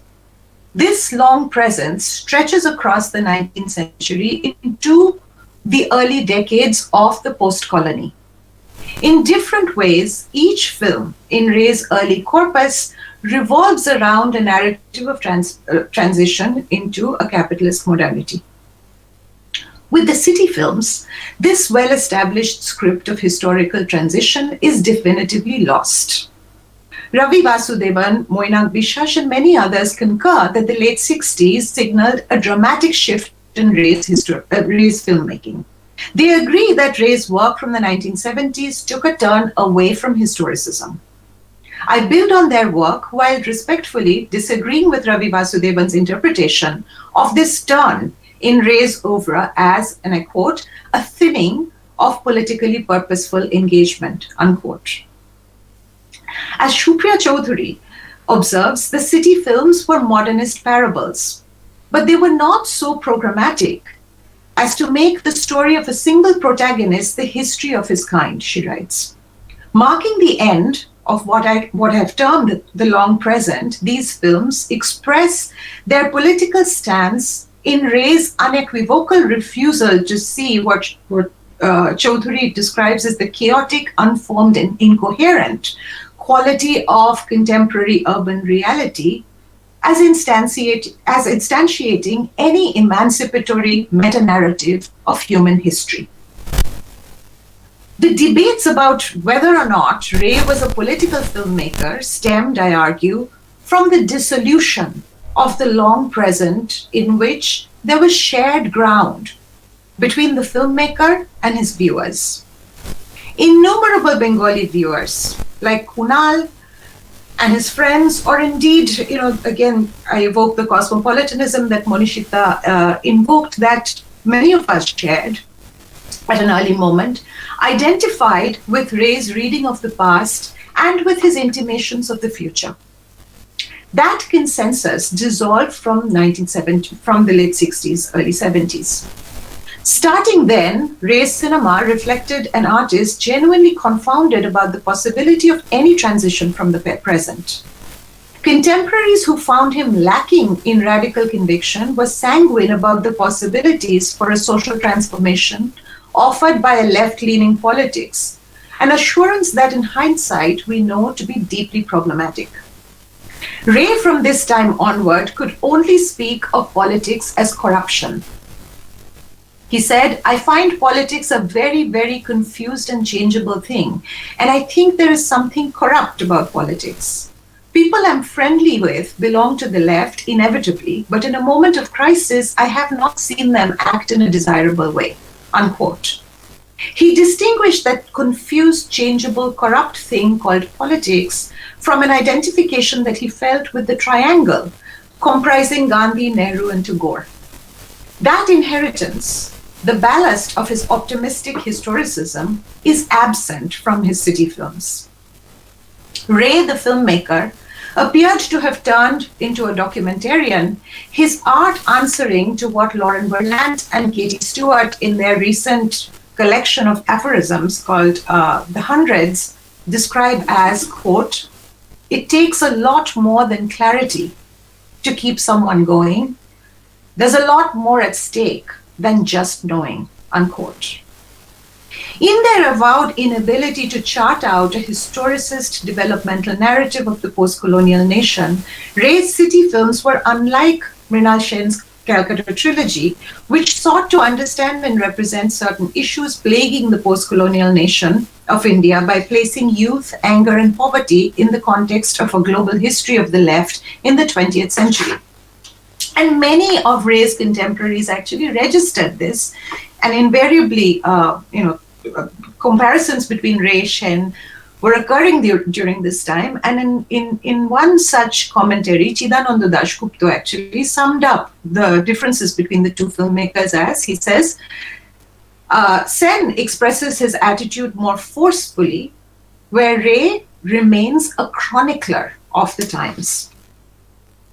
Now, Dasgupta is using an implicit evolutionary model of history here to judge the Bengali middle classes. He is still historicizing and missing Ray's refusal to do the same. And having missed that, he reads these films as naive chronicles. While the trilogy does indeed put on record much of a contemporary urban culture, like newspaper reports, this was a deliberate methodological choice whose historical philosophical import appears to have been lost on Ray's strident critics. Ray was no journalist. Crafting the city films as chronicles without offering a theory of historical change was a product of considered epistemological reflection. Unlike Sen's films, they do not purport to point to a way forward despite the plethora of detail they offer on contemporary conditions. They are so deliberately open-ended that it would appear as if that Ray's intent was to reveal the hubris or even the inanity of those who were assured of ideological clarity in their interpretation of the times. Why did Ray come to see his role as a chronicler of the contemporary as adequate, instead of putting forth solutions more forcefully like Sen? It's not as if he lacked in forcefulness of ideological expression, even though he always portrayed an opposing side with empathy. To what resources, devices, and departures did he resort to in order to communicate his sense of having abandoned any sense of the future that he had until then shared with his middle-class audience? This is the question that I pursue in the chapter on Ray's trilogy in my forthcoming book, Art Cinema and India's Forgotten Futures, focusing on issues of adaptation. All three of the films were adaptations from Sunil Ganguly and Shankar's works, the use of particular filmic devices, the soundtrack, and gender. Now, obviously, I won't have time to go into all of these.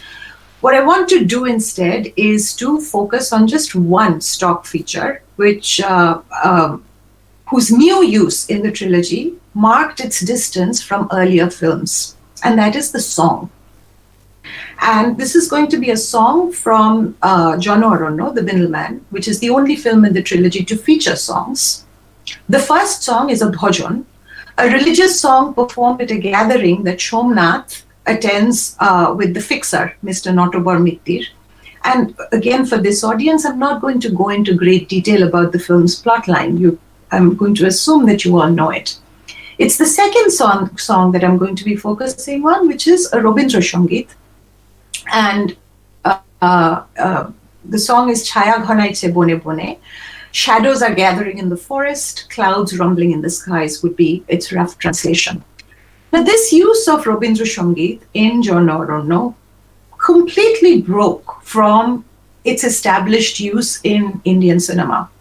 In fact, most prominently, say, from another of Ray's famous confreres, Hrithik Ghatok's, or indeed from his own deployment of them in previous films such as Charulata. Very briefly, for people who do not know Bengali in this audience, the lyrics of Chaya Ghanaiche describe the beauty of the monsoons. It was composed in 1923, and it belongs to the repertoire of songs entitled Prokriti in Tagore's works. In a tightly woven stanza, the song evokes the beauty of the dark clouds laden with rain. It's the monsoon clouds, the roar of thunder, and the flowers that come to life during the rainy season. To appreciate its impact within the film, the specific meaning of the song is as important as Tagore's place in the Bengali imagination for the greater part of the 20th century. Ray's radical use of Robindra Sangit stands out as a modernist moment, not only in his opera, but also in Indian art cinema more generally. Moinakda, can we play the song, please? Chaya Ghanaiche? Yes, please. Just a moment.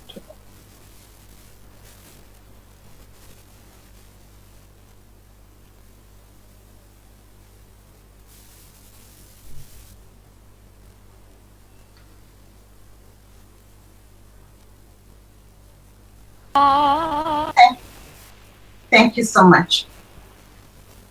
The song in The Middleman portends the protagonist Somnath's slide into corruption.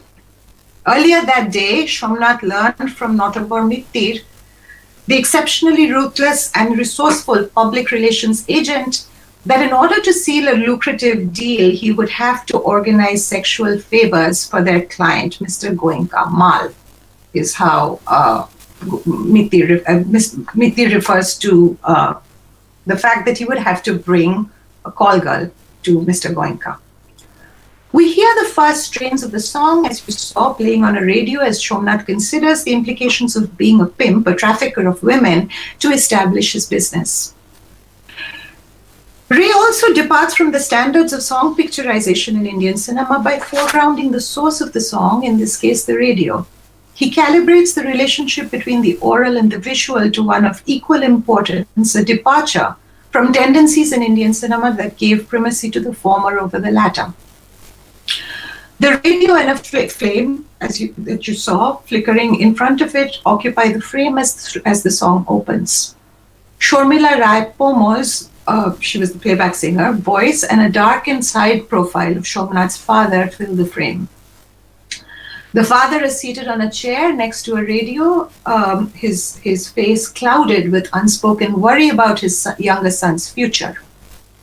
The flame, we realize, is from a candle burning in front of the radio, next to which a clock is ticking. As viewers take in the fixtures of a middle-class household, she is aware that there is load shedding, and that it likely occurred daily, as everything about Somnath's father's comportment in the half-burnt candle signals routine. The camera then cuts to another moving figure, this time a candle that's carried across the frame by his sister-in-law, to a table in the next room where Somnath is seated. Illuminated by the light of a single candle, Somnath's face appears, darkened both by the surroundings and worry, his sunken eyes staring fixedly at the frame. He refuses his Bodhi's suggestion to speak to his father to assuage the older man's anxieties, and they have this conversation. His job, he tells her, flicking his finger in and out, is designated in Bengali as dalali. The semantic density of the word dalal is worth pausing over, and I'll do so very briefly. I write about it in greater detail. In her recent monograph on crowd politics in Bangladesh, Nusrat Chowdhury describes or translates dalal as collaborator, a compromised figure, a personification of moral laxity and transgression. In the context of Kolkata in the 1970s, the figure of the dalal also connoted a broker. Shomnath's usage captured the historic contempt that middle-class educated people had for brokers. Now, this in itself is not without irony, for in a trading city, which after all should be crawling with brokers. Implicit in his disgust for the category is an idea that a dalal is a middleman, not a producer of wealth or value, but someone who simply takes a cut. Industrialists produce wealth, the Bhadralok produce values, and dalals neither, nothing. You haven't chosen his job, the sister-in-law responds with a reassuring smile that skillfully disguises her realization of Shomnath's slippery line of work. As he moves further into the shadows, his profile is reflected on the mirror, and suddenly the lights come on, relieving the characters as well as the viewers of the oppressive weight of the situation. With some relief in his voice, Shomnath remarks how depressing it is to return home to no electricity. His tone and the rapid shifting of emotional registers also signals that the moral dilemma he was facing is resolved.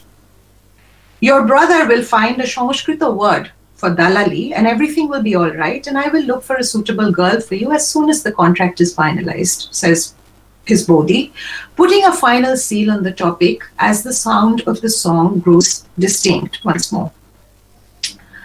Collocating the words of the song with the words spoken by the actors generates dark and sardonic emotions, quite unlike the romanticism associated with Rabindra Sangeet. The capacity of Tagore's songs to transfigure the real is not only bypassed but also utterly defeated in this instance.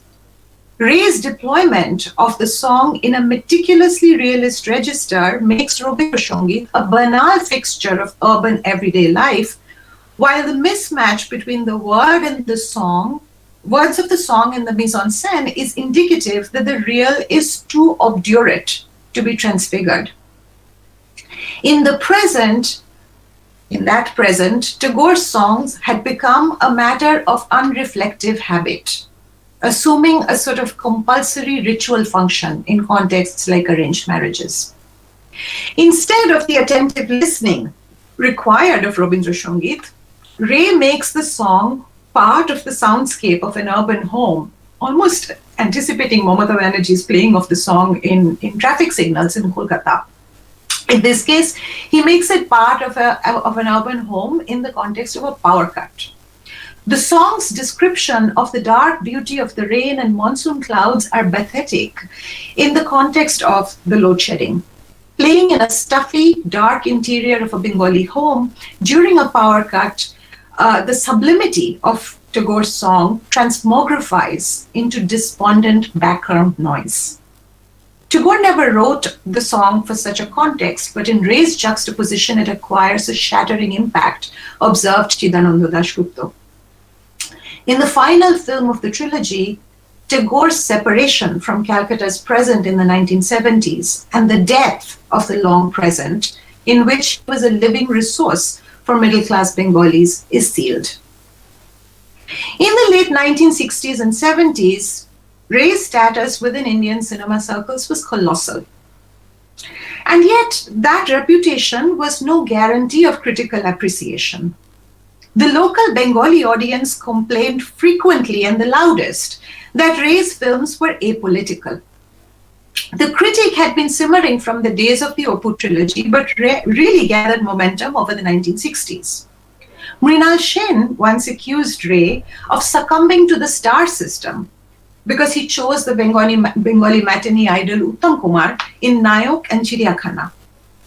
This is what Sen wrote: "The man who so long has been held in high esteem for revolutionizing Indian film is now looked upon with suspicion, especially by the movement." And by movement, he meant a new wave of young Bengali directors who aim to make good and artistic films. As audiences grew acquainted with different international new waves and third cinema, and all of you know that this was the time that people were beginning to watch Sembene, Glover Rocha, the Getino and Solanas. So they were discovering the Cuban, the Latin Americans, and some African cinema at this time. So there was a din that developed around political cinema. Ray's denunciation by those Bengali film societies he had helped establish, writes Moina Pishash, came in the name of committed art. Critics debated the meanings that inhered in the political as it was conjoined to the cinema. Left-leaning critics made it clear that they preferred a cinema of revolutionary politics that seeks to forge a way out of stagnation and to give vent to forces that are suppressed. Such views aligned with the dominant left-leaning discourse of the time, both within civil society and the academy. Marxist historians and social scientists, many of whom wrote for film society publications, charged that the middle classes, especially intellectuals, had failed to understand or lead the people, peasants, workers, minorities, towards freedom. I'm moving towards my conclusion. Similar lapses were seen in Ray's films by radically minded cinephiles. His radicalism was invariably contrasted with filmmakers, with other filmmakers' political commitments, starting, say, with Nimai Ghosh, the maker of Chinnamul, and then moving on to Mrinal Sen and Ritik Ghodok. Describing Ray in 1969, from Oronet Din Ratri, from that time, Chidambu Dasgupta wrote, "The adult world of Bengal was up in flames. The city of Calcutta had turned into a conflagration.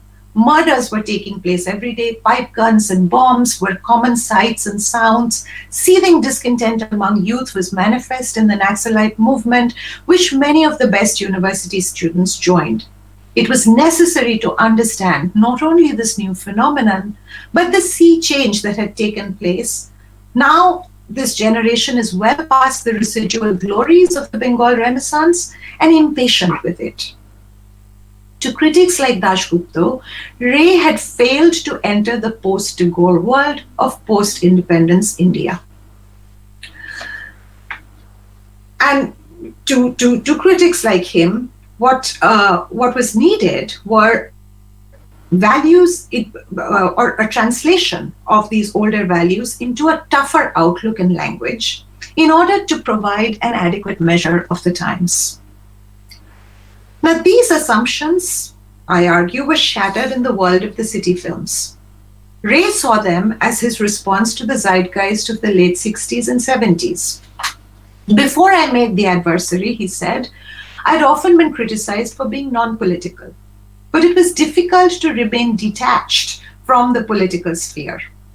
The three films, in his opinion, recorded a new reality in ample measure. But recording the present was a different kind of enterprise than proposing solutions to its problems. Ray's early films were projects in historical understanding. Their tenor was progressive and politically emancipatory. In this, they participated in what I have called the long present that stretched out from the colonial past into the post-colonial present and were bound by themes of modernization and development constitutive of Indian debates on the transition to capitalism. The tumultuous changes that accrued in social and political life over the 2 decades after independence, however, produced the present as an impasse from which Ray was unable to see a way forward or out. The question of historical transition was under scrutiny, with many arguing that the project of modernity in India was flawed to begin with due to its association with colonialism. While Ray may have agreed with this description, he did not share his contemporaries' certitude about the conditions of possibility for a passive revolution or other ways of ensuring that post-colonial modernity was a realm of freedom. As far as he was concerned, the present was radically and irrevocably altered. The legacies of the past were subject to rethinking and questioning, but there were as yet no scripts for the future.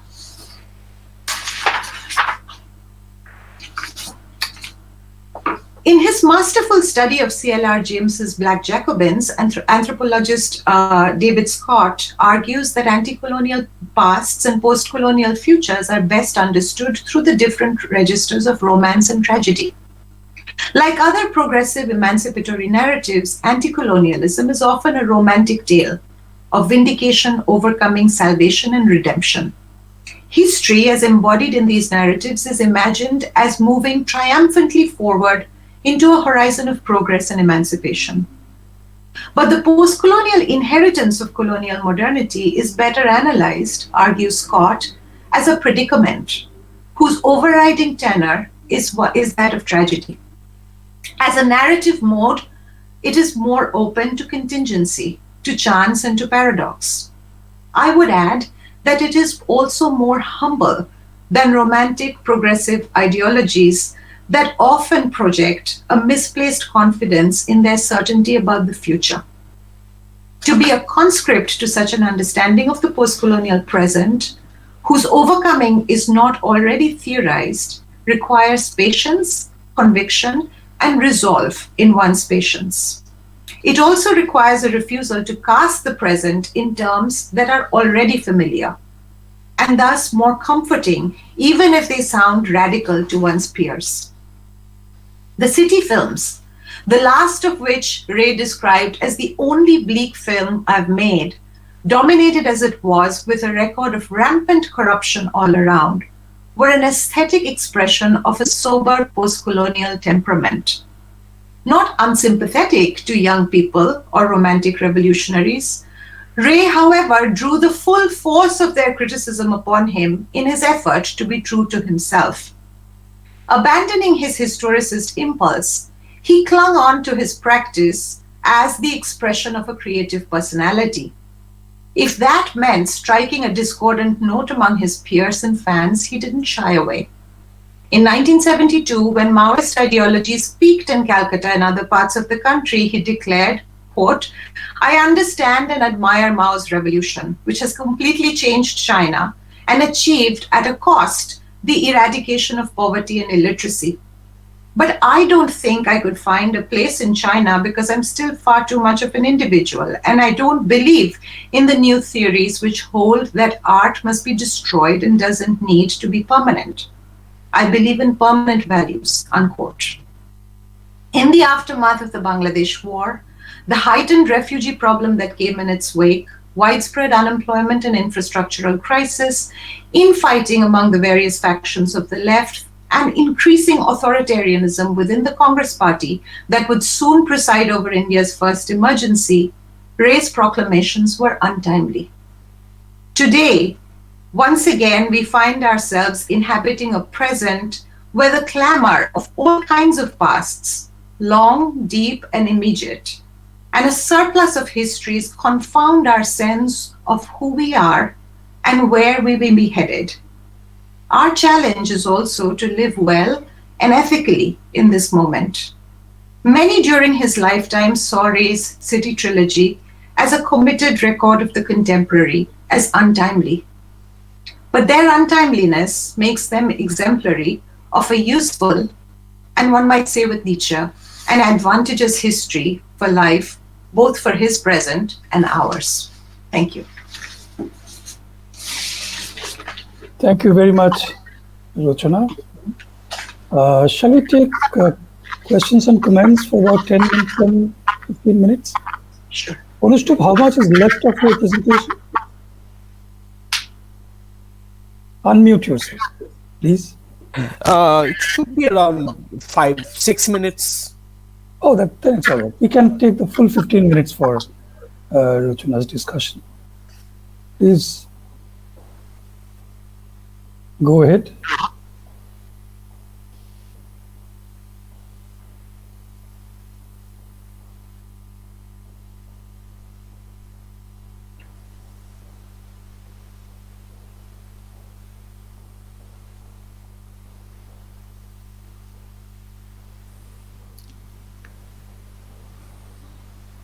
Moinakda, do we have a raise hand function? Or? You just go ahead. Go ahead. Go, just go.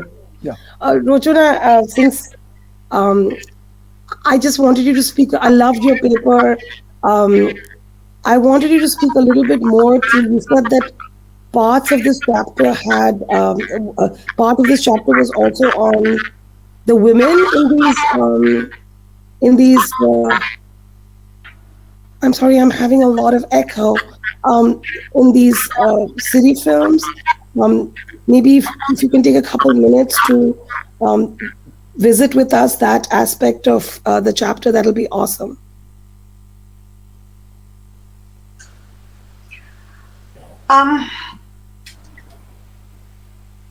What can I say?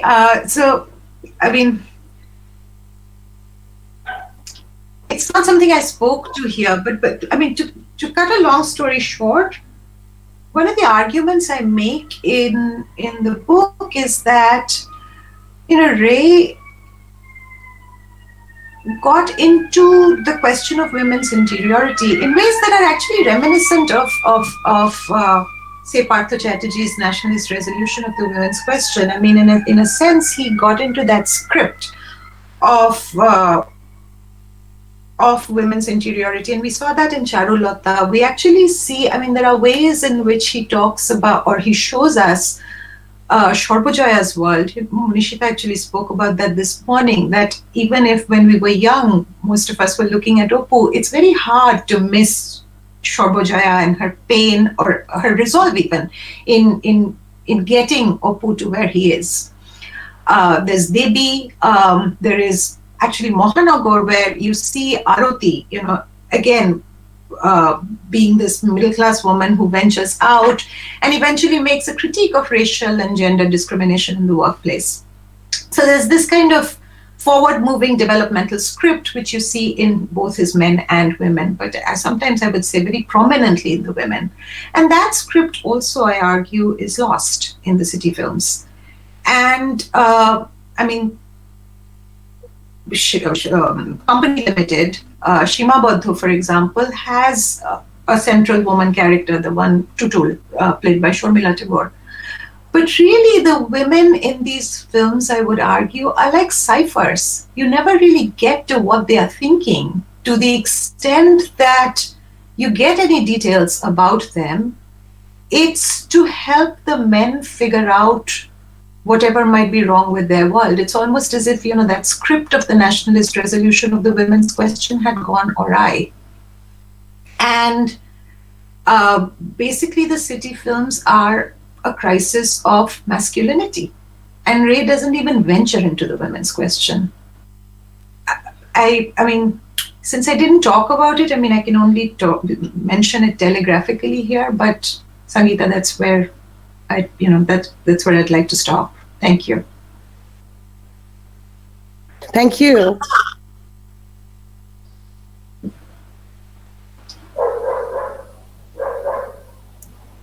Anyone else? Nishita, unmute yourself.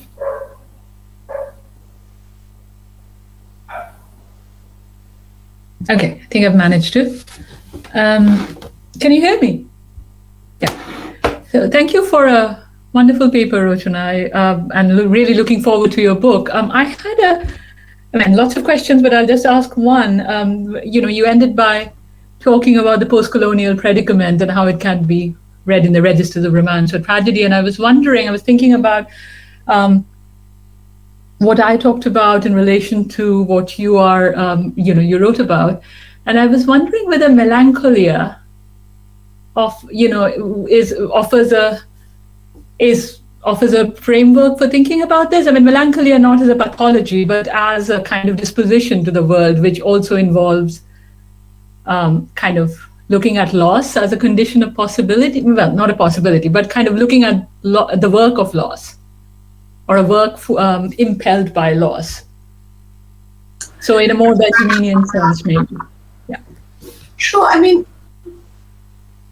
I think that's actually a very beautiful distinction.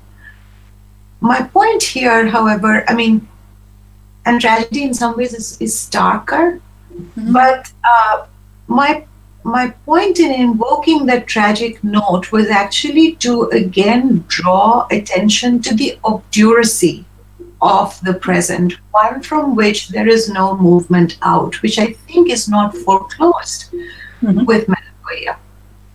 And in a sense, I mean, you know, for good or bad, in the trilogy, in Mohanagor, in Charulata, in Debi, in Jalsha Ghar, I mean, all of these films are soaked in melancholia in different ways. Nevertheless, there's actually a movement forward, and you know, leaving a lot of destruction in their wake, but nonetheless, it's a forward movement. And I see that coming to a grinding halt in the City trilogy. That's all I was trying to underscore. Thank you.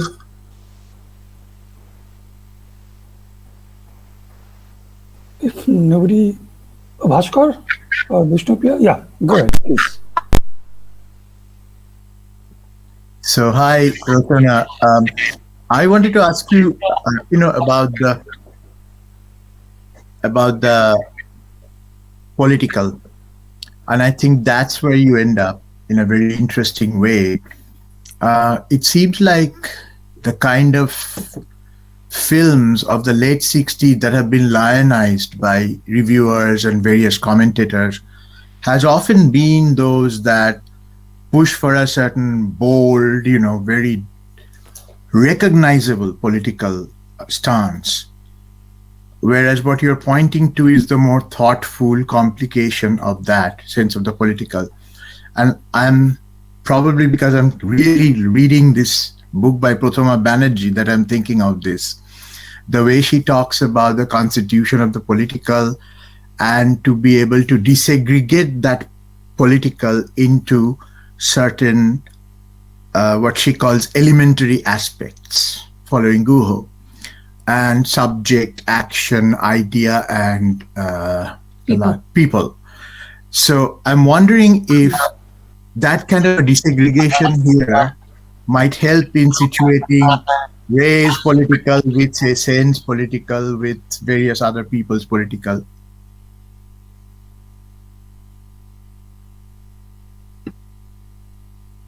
I just taught Prathama's book, so it's interesting that you should bring it up. Now, again, I think one of the places where she begins is, she says that we grew up, you, me, her, roughly the same generation, we grew up where everything is political.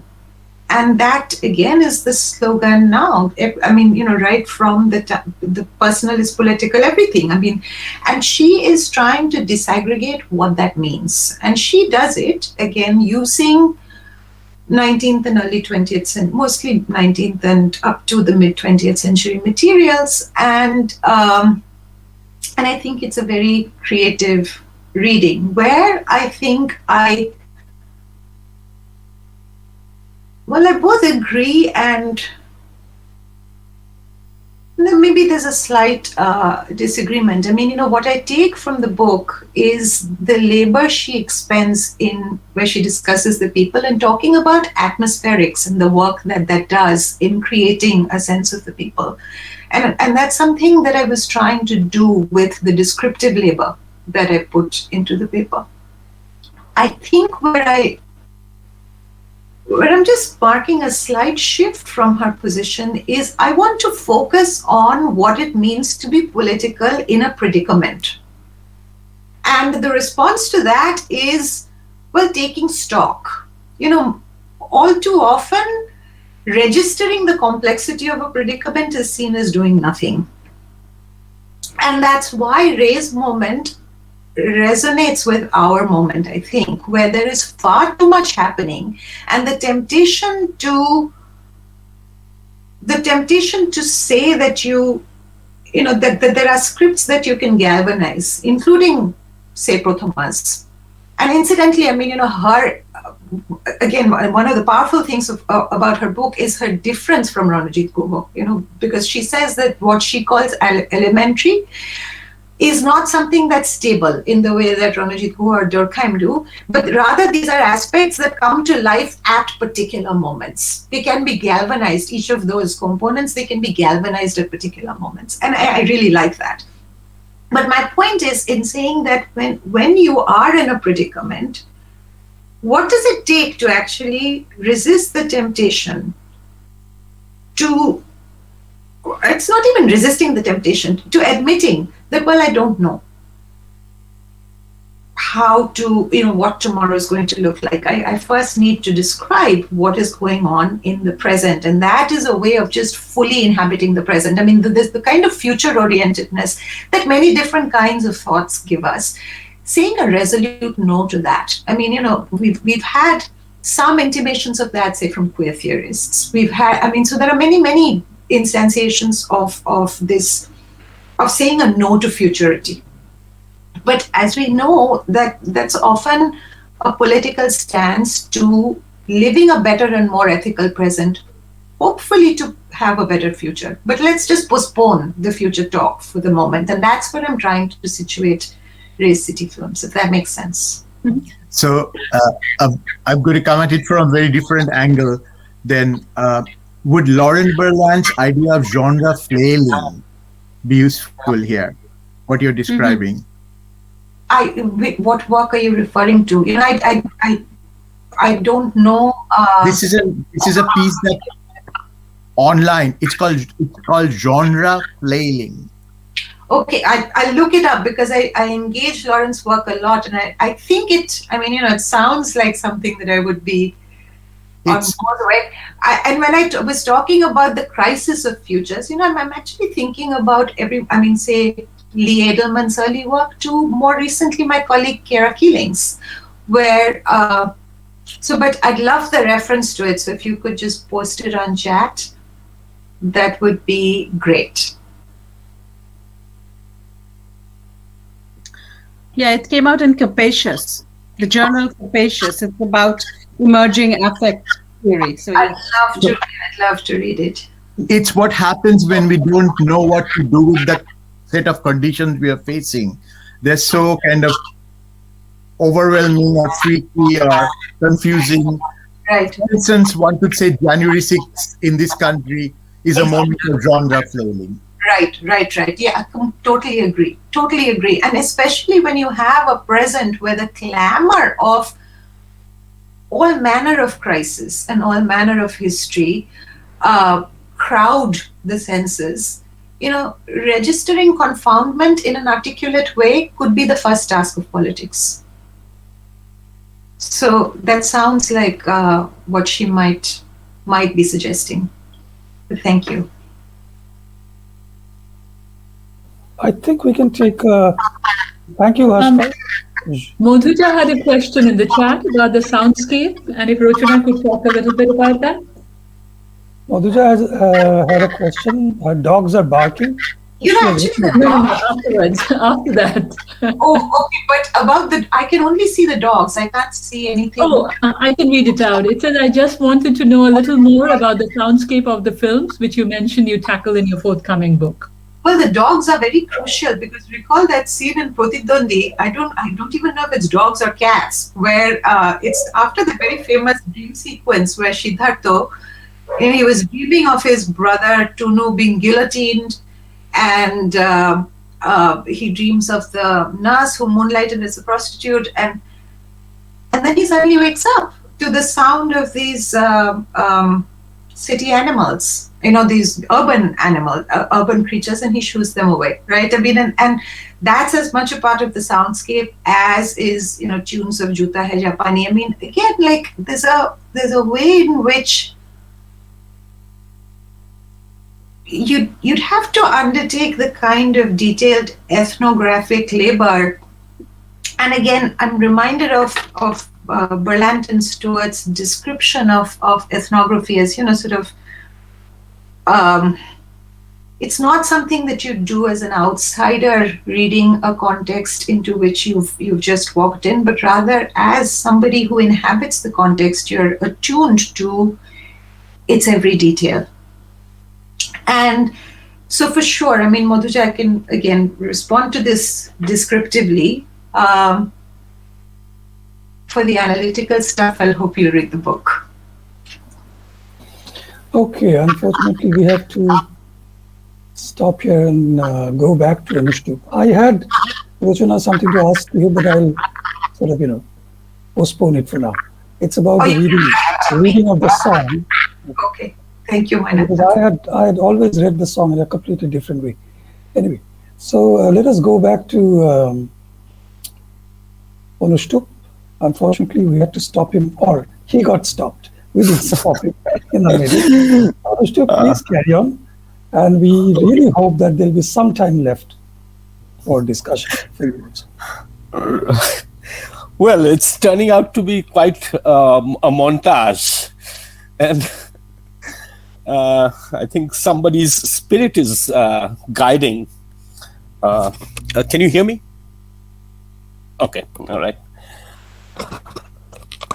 So I was talking about O'Neill and he being the only character who is allowed to kind of break free of that kind of a bubble and kind of an insulation of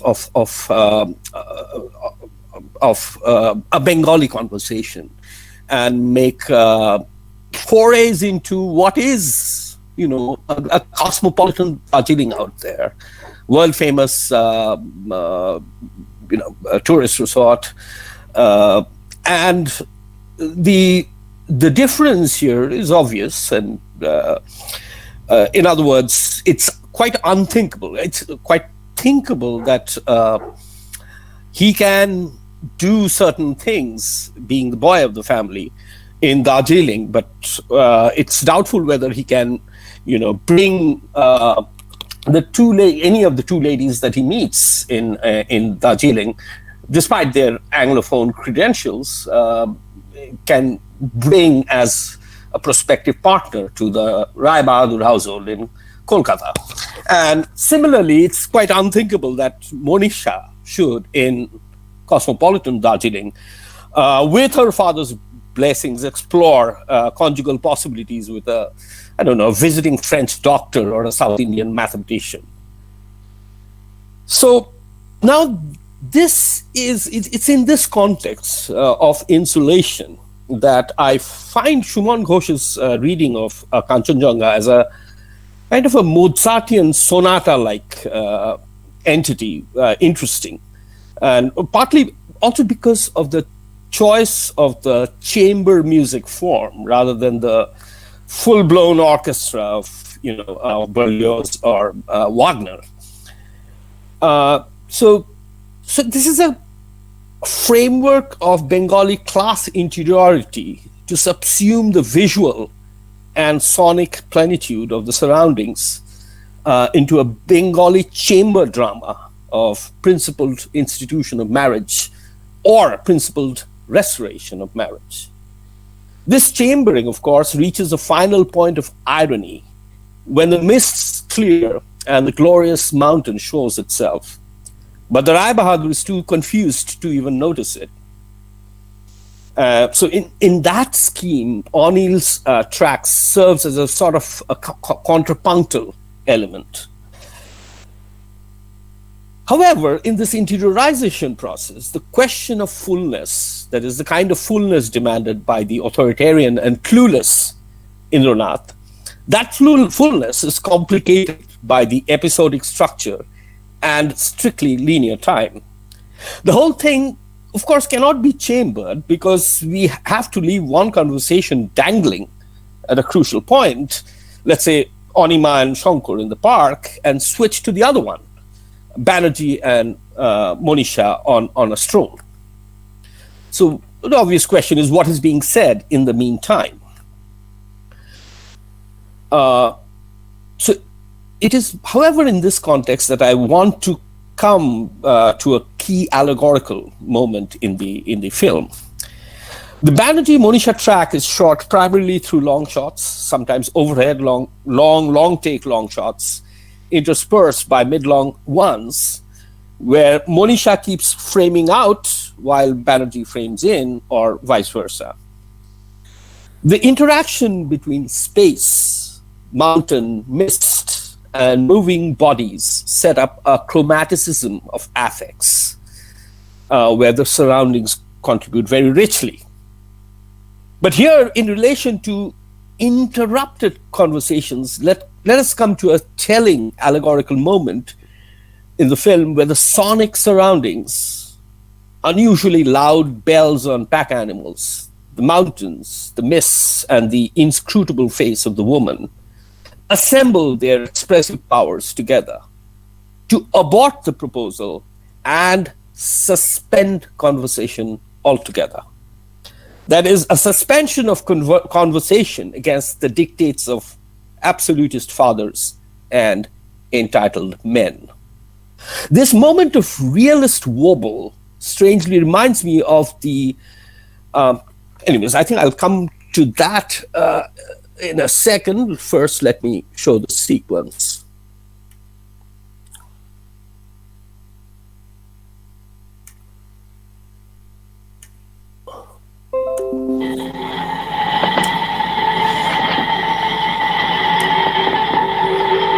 Manisha, তাহলে কি বলবে তুমি?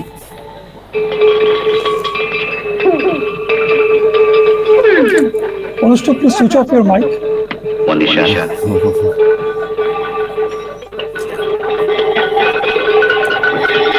Sorry.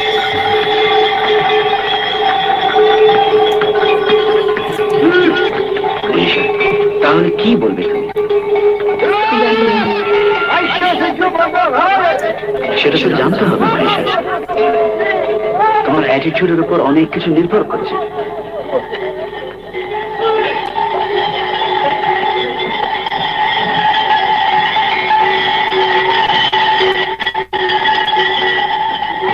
Manisha,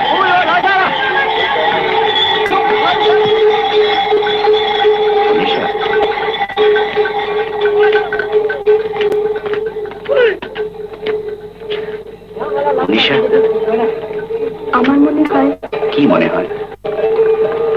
mist হবে। ও, আমার কুয়াশা ভীষণ ভালো লাগে। আমারও। It's very helpful. আচ্ছা মিস্টার ব্যানার্জি, বলো। আমরা যদি কেবল হাঁটি, কোনো কথা না বলে? As you please.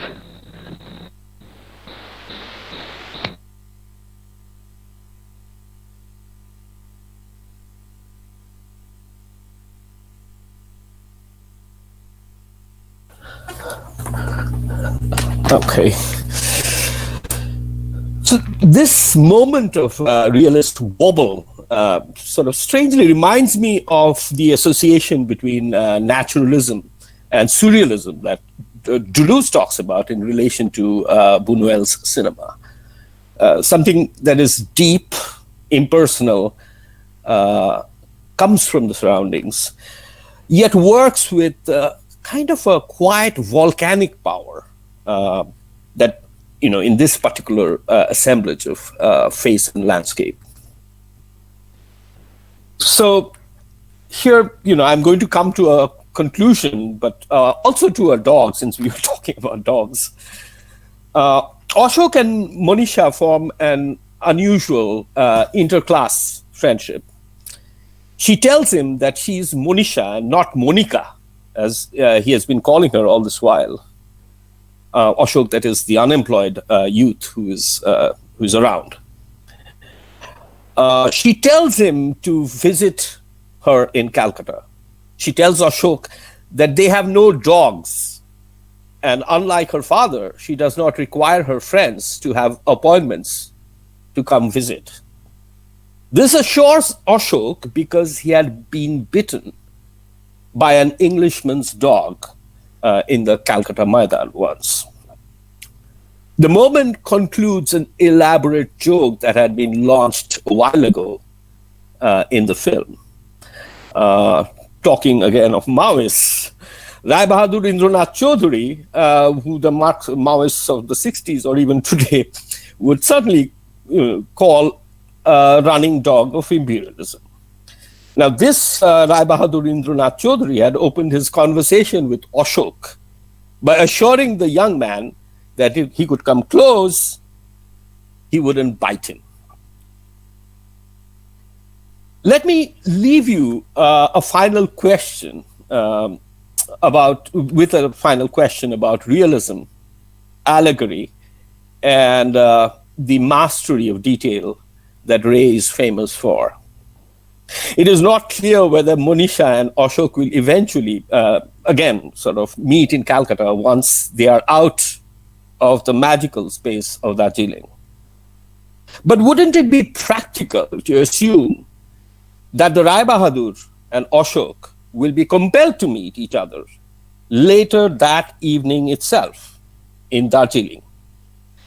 After all, the young man had dutifully fetched the old man's scarf, patiently listened to his gloatings and his rants, but he, by all visible evidence, had not returned that key to room number 7 of Darjeeling's historic Windermere Hotel.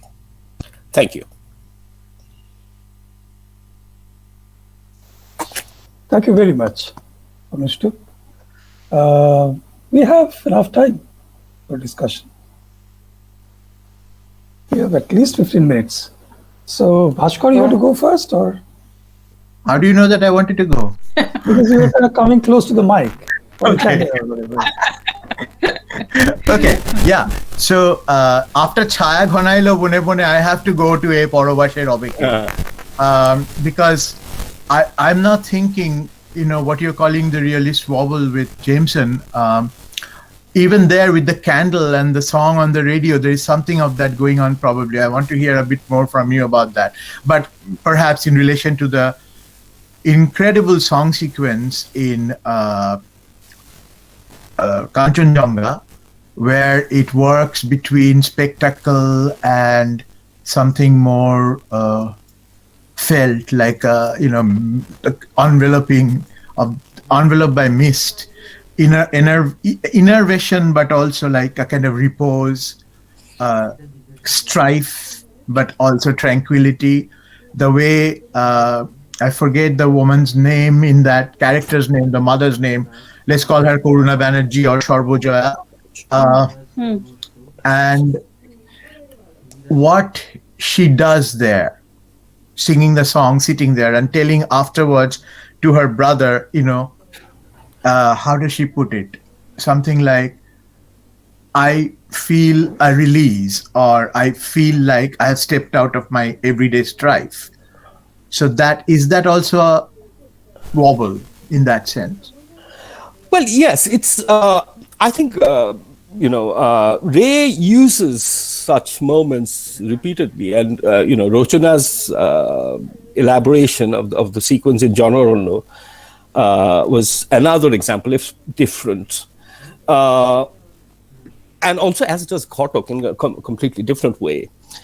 There is a question, when it comes to a question of what would call, what can be called an absorption, a process of absorption, of respiring in an environment, of sort of taking in at a moment of repose and contemplation. And how do you cinematically, consolidate that? Taking in certain, the entire weight of counteracting memories, present interests, postponed decisions, anxieties, and finding of a way, sort of an expressive, outlet for that, and also to decide upon that. So if we can call this a process of absorption and a respiration in an affective as well as a natural environment, that is where the magic of that song sequence lies. And it also, it's a profound reminder of two things. One, as as Jagadish tells his sister, that she has sung after a long time, and that is also a moment when the mother says, declares that Monishar moddhe koto gun, my daughter is talented, and and a person of many parts. So for me, that was such a moment. Again, the question of realism becomes very tricky here, and it's also extremely Bengali moment in some ways. Onustup, I have a question. Shongita. Oh. Hello. Bolbo? হ্যাঁ বলো I was wondering if you don't mind talking about this film, and especially the realist wobble and the kind of affectivization of this spatial frame along gendered lines with Nayak, which is another film that I think Ray scripted, correct? Yes. So I was just wondering if those two line up for you in some ways. Well, especially around the question of the inscrutability of the woman. Right. Again, I truth be told, I find Nayak to be a much weaker film. And just in regard to that issue. Yes. And I haven't seen that in a while, but there are two things that one can recall. One is obviously the actress who comes to visit him in the middle of the night, or I don't know, in the evening, and offers to come in the middle of the night, and sort of can cry on demand. And then the Sharmila Thakur character, and the question of, it is an exploration of, class ascendancy, artistic corruption, male pride, male ego, and a whole lot of other things. And that is, to a large extent, formalized in the film through Sharmila Thakur's glasses, which she takes off at a certain moment when he obviously is inebriated, and she is deeply affected by a person she never expected to discover. And then she puts them back on, and the story sort of ends. She actually kills the story in a sense, because she will never publish it.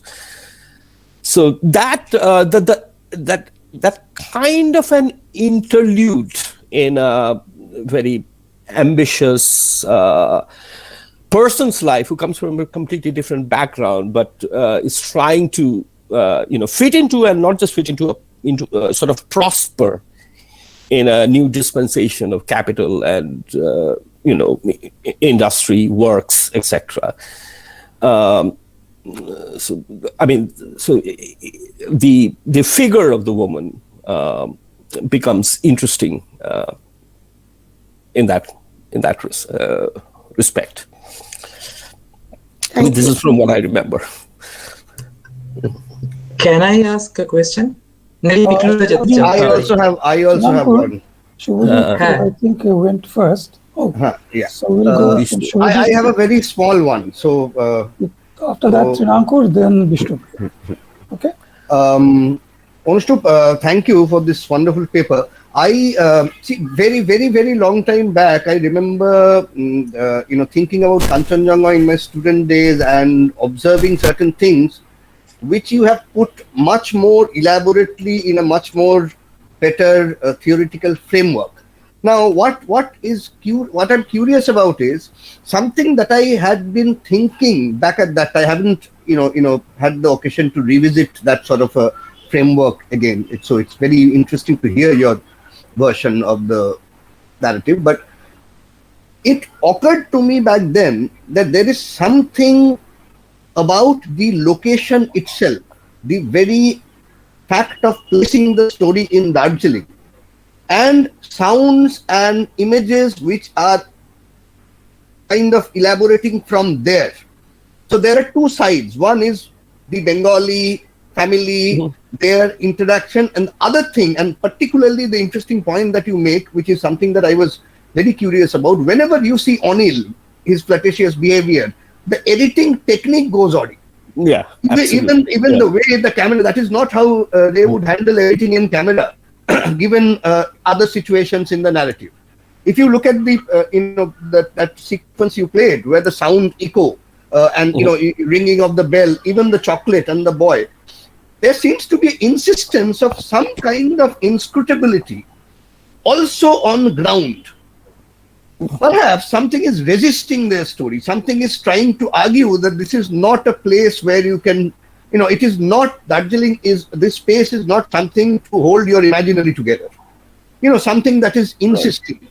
Now, I, of course, don't know how much of that relates to the question of realism or the question of, but I think maybe some interesting documents on the research of the shooting itself, how he was able to manage, how he was managing the shoot there, could give us some sort of a, I don't know what was going on there, because it seems to me that the kind of sound he uses, the kind of technique he uses, sometimes goes out of hand. To what extent they were deliberate, and to what extent the other kind of story of this, inconvenience of talking about a Bengali extended family and its crisis in a space which is itself inscrutable. The surroundings are the way in which you make sense of them. So that problem, I think, was working in the kind of a parallel narrative in the film, which as you point out, there are certain moments where it kind of comes out. That, of course, gives you the opportunity to explore the larger framework of what realism does, the wobble, and the other historical questions. But I was wondering whether you have to say anything about that, about placing the narrative in Darjeeling itself and the relationship of that narrative to the narrative of, let's say, the people, the landscape, and, the story of the state itself. Yeah. Right. I mean, as you know, the film was first conceived to be shot as a kind of a picnic event in a local Jomidar family's house near Calcutta, from what I understand. And no, I actually have heard family stories about the shooting of the film, but not too much. But so I can't say I have very elaborate knowledge about the production conditions. But yes, but that is the whole idea of, first of all, calling the film Kanchenjunga, that you set it. For me, that was the primary purpose of the experimentation, that you set a kind of what could be a kind of a Bengali chamber drama, and and a kind of an insulation process in a landscape where which has its own animations and its own energies that break into sonic. Right. That's exactly what I'm saying. Energies, and the same thing in a different sense.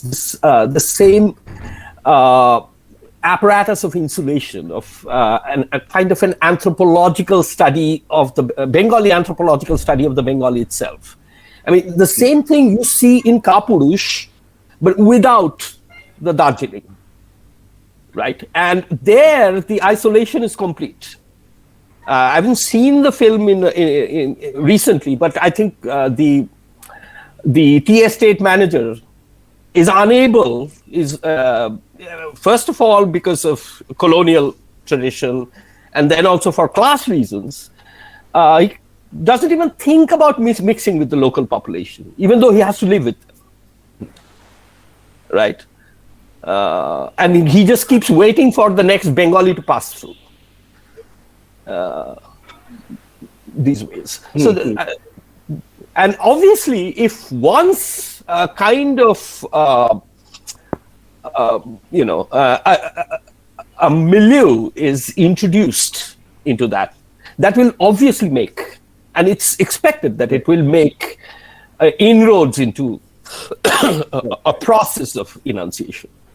Right. Thank Okay. you. Thank you. Chinankur, we will end up. Yeah, this is interesting because there is a continuation of this process in a film called Bakshovadol, which is made by Nityananda Datta, and this is the first half of the film is exactly the continuation of Kanchenjunga. But Okay. my question was whether we could think of this in another way between the evolving relationship between realism and the real in world cinema. Contentious term, we know, but around this time, similar to La Ventura. It's remarkably similar to La Ventura, and the way the relationship between realism and real was evolving around this time in world cinema.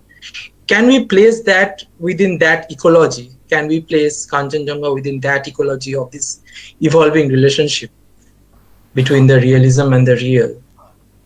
Well, actually, along with, now that you mentioned Aventura, I was also thinking of La Notte, which was released, I think, just a year before that. But yes, I mean, there is a kind of, this being by his own declaration, that is, by Ray's own declaration, a very schematic film, deliberately schematic film. There is, I think, a process of bringing certain, for instance, I find the Oshima and Shankar track to be extremely conventional in a certain sense, and but there is an ongoing effort to bring things, a certain assemblage of words, sounds, statements, music, that entire thing to a state of fatigue and unexpected eruption. A kind of reaching degree zero of both the allegorical and the real, throwing up a kind of a cinematic moment, or trying to, which I think Ray was, at least in formal terms, definitely searching for throughout the 60s. And this is where the modernism question comes in. I mean, I can't imagine Ray of the 50s, although, this is completely counterfactual, thinking about the, riveting camel montage in Gupi Gaing Bagabai. It just takes my breath away every time I see it. I mean, more than the Eisensteinian figures that, in the song sequences and stuff. The camel montage is just mind-blowing. And he was searching for these forms in Pratidwandi, using X-ray image and black and white flashbacks kind of thing. The advertising film in Shimabadho, right? So yeah, that quest, I think, was very much there. Along with that, this vis-a-vis Antonioni, sort of evacuating, draining energy from certain familiar situations, which a part of, like, at least in my family, people think that the film suffered because of Olokananda's acting and very awkwardness and stiffness. But I think it's exactly the opposite. I mean, I think it worked very well in the film. Okay, Vishnupriya. So I'm not sure if this is a question or a comment, but it goes across all the presentations, but most evoked by you, Anushtup. I think Rochana put her finger on it when she made us think about, what we grew up hearing, the apolitical director having this kind of quiet politics that you can miss all too soon. And I'm thinking about, the categories of the sexual, intimate, cultural, aesthetic, formal, all these things that he explores as being eminently political in the way that, actually Prathama Banerjee asks us to think about.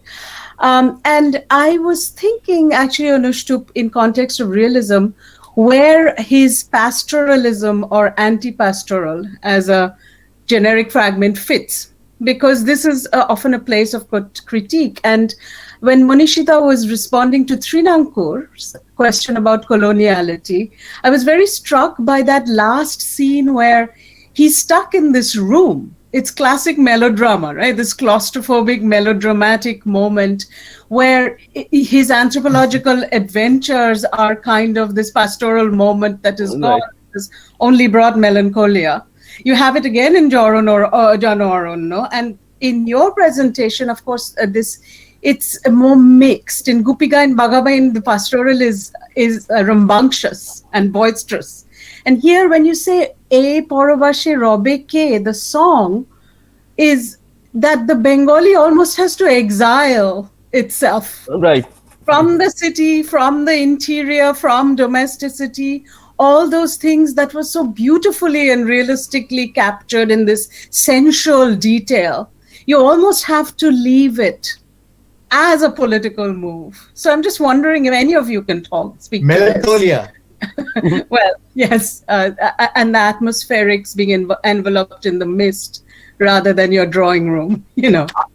I agree completely, except for the pastoral in Gupika in Bagabai. It is, if you think about it, it's full of starving people. It's a devastating landscape. And then that scene where the dog comes by to eat the food left behind by them. But that apart, yes, I totally agree with you. Sorry, should I have a quick response to Vishnu? Not really a response, but what you were saying. I'm going to write to you, by the way, because this is a very preliminary work, so I want you to talk a bit more about the things you've raised. But your comment about exile reminded me of these, and I'm sure I'll be quoting them wrong, but it's from a poem by Vishnu De, Sriti Shatta Bhovishwat, if I'm not mistaken. Nijoba Shakanto Ojana Tai, and then I'm forgetting the word, Shodeshio Sritir Bilash. That's how it ends. That's how the couplet ends. Moinakta, maybe you know? I have the book with right next to me, but shall I?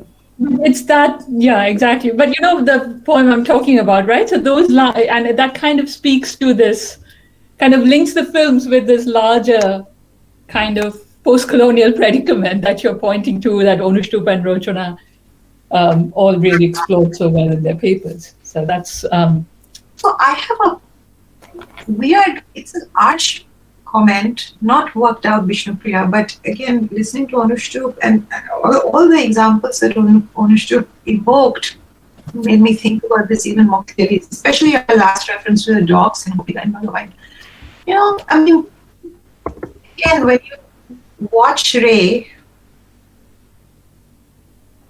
from a time that you acknowledge as the era of the Anthropocene, it's really interesting to think about Kanchanjunga or Aguntuk or Oronne Din Ratri, I mean, including the titles of, say, Oronne or Kanchanjunga, and to sort of ask ourselves what critical work that pastoralism was doing. I mean, again, this is just, it's the way that Vishnupriya formulated the question and Anushtup responded that, I mean, I actually think that we need to go back to these films and rewatch them from our particular vantage in, say, the age of planetarity and the Anthropocene. And I think they're going to just yield many new insights.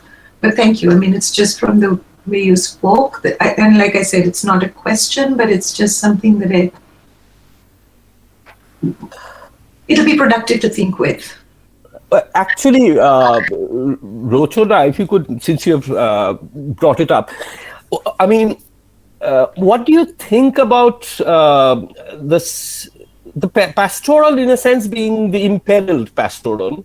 And here we are talking about a completely different film, that is Kanchenjunga, where the ornithologist, thinks about nuclear holocaust. And the birds as kind of a profound, cycle of nature being completely disrupted. The birds being too confused to, perform their migratory patterns, or worse, dropping from the sky. It's a very dark kind of image which just comes and goes in the film. And then the actually it kind of derails the primary task, that is to see that rare bird.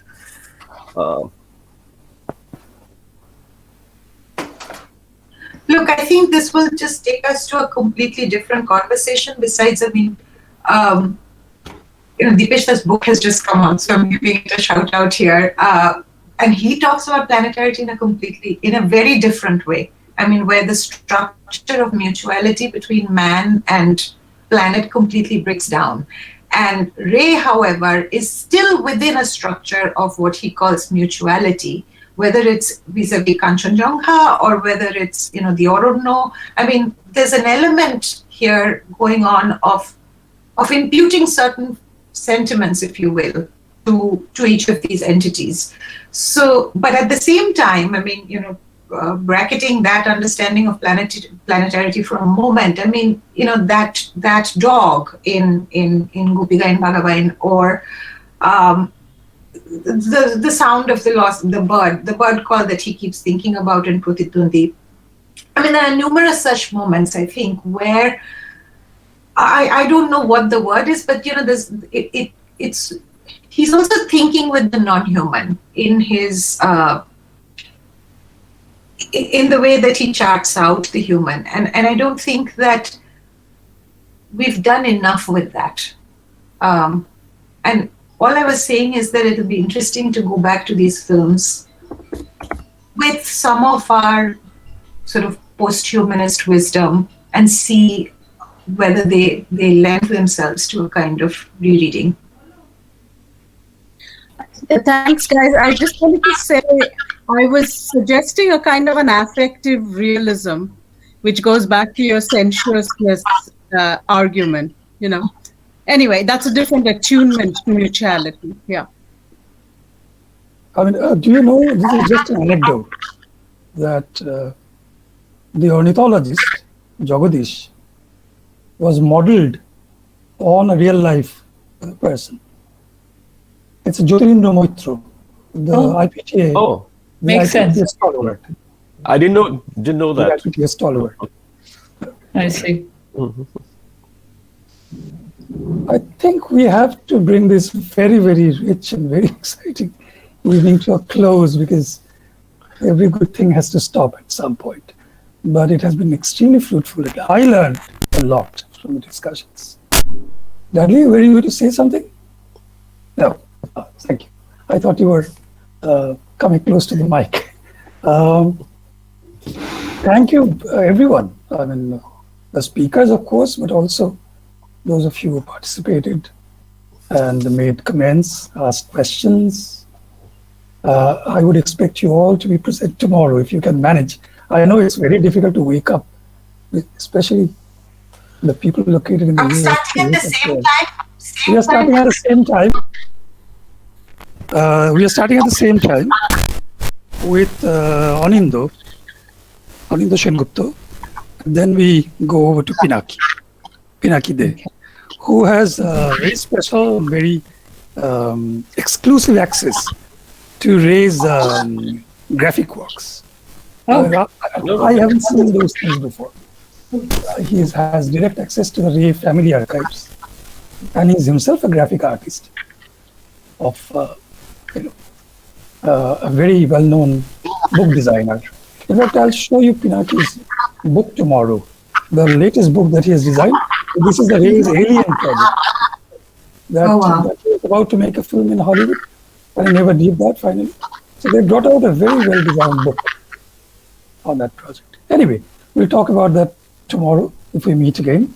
I hope we'll meet again, all of you. Of course. And thank you for organizing this. It's been wonderful. And I remember the lines and I posted them in the chat box. Oh, did? Okay, I just brought the book that I didn't have the time to. I did remember the lines. So. Okay. See you all tomorrow. Thank you. See you all tomorrow. Bye. Thank you everyone for waking up so early.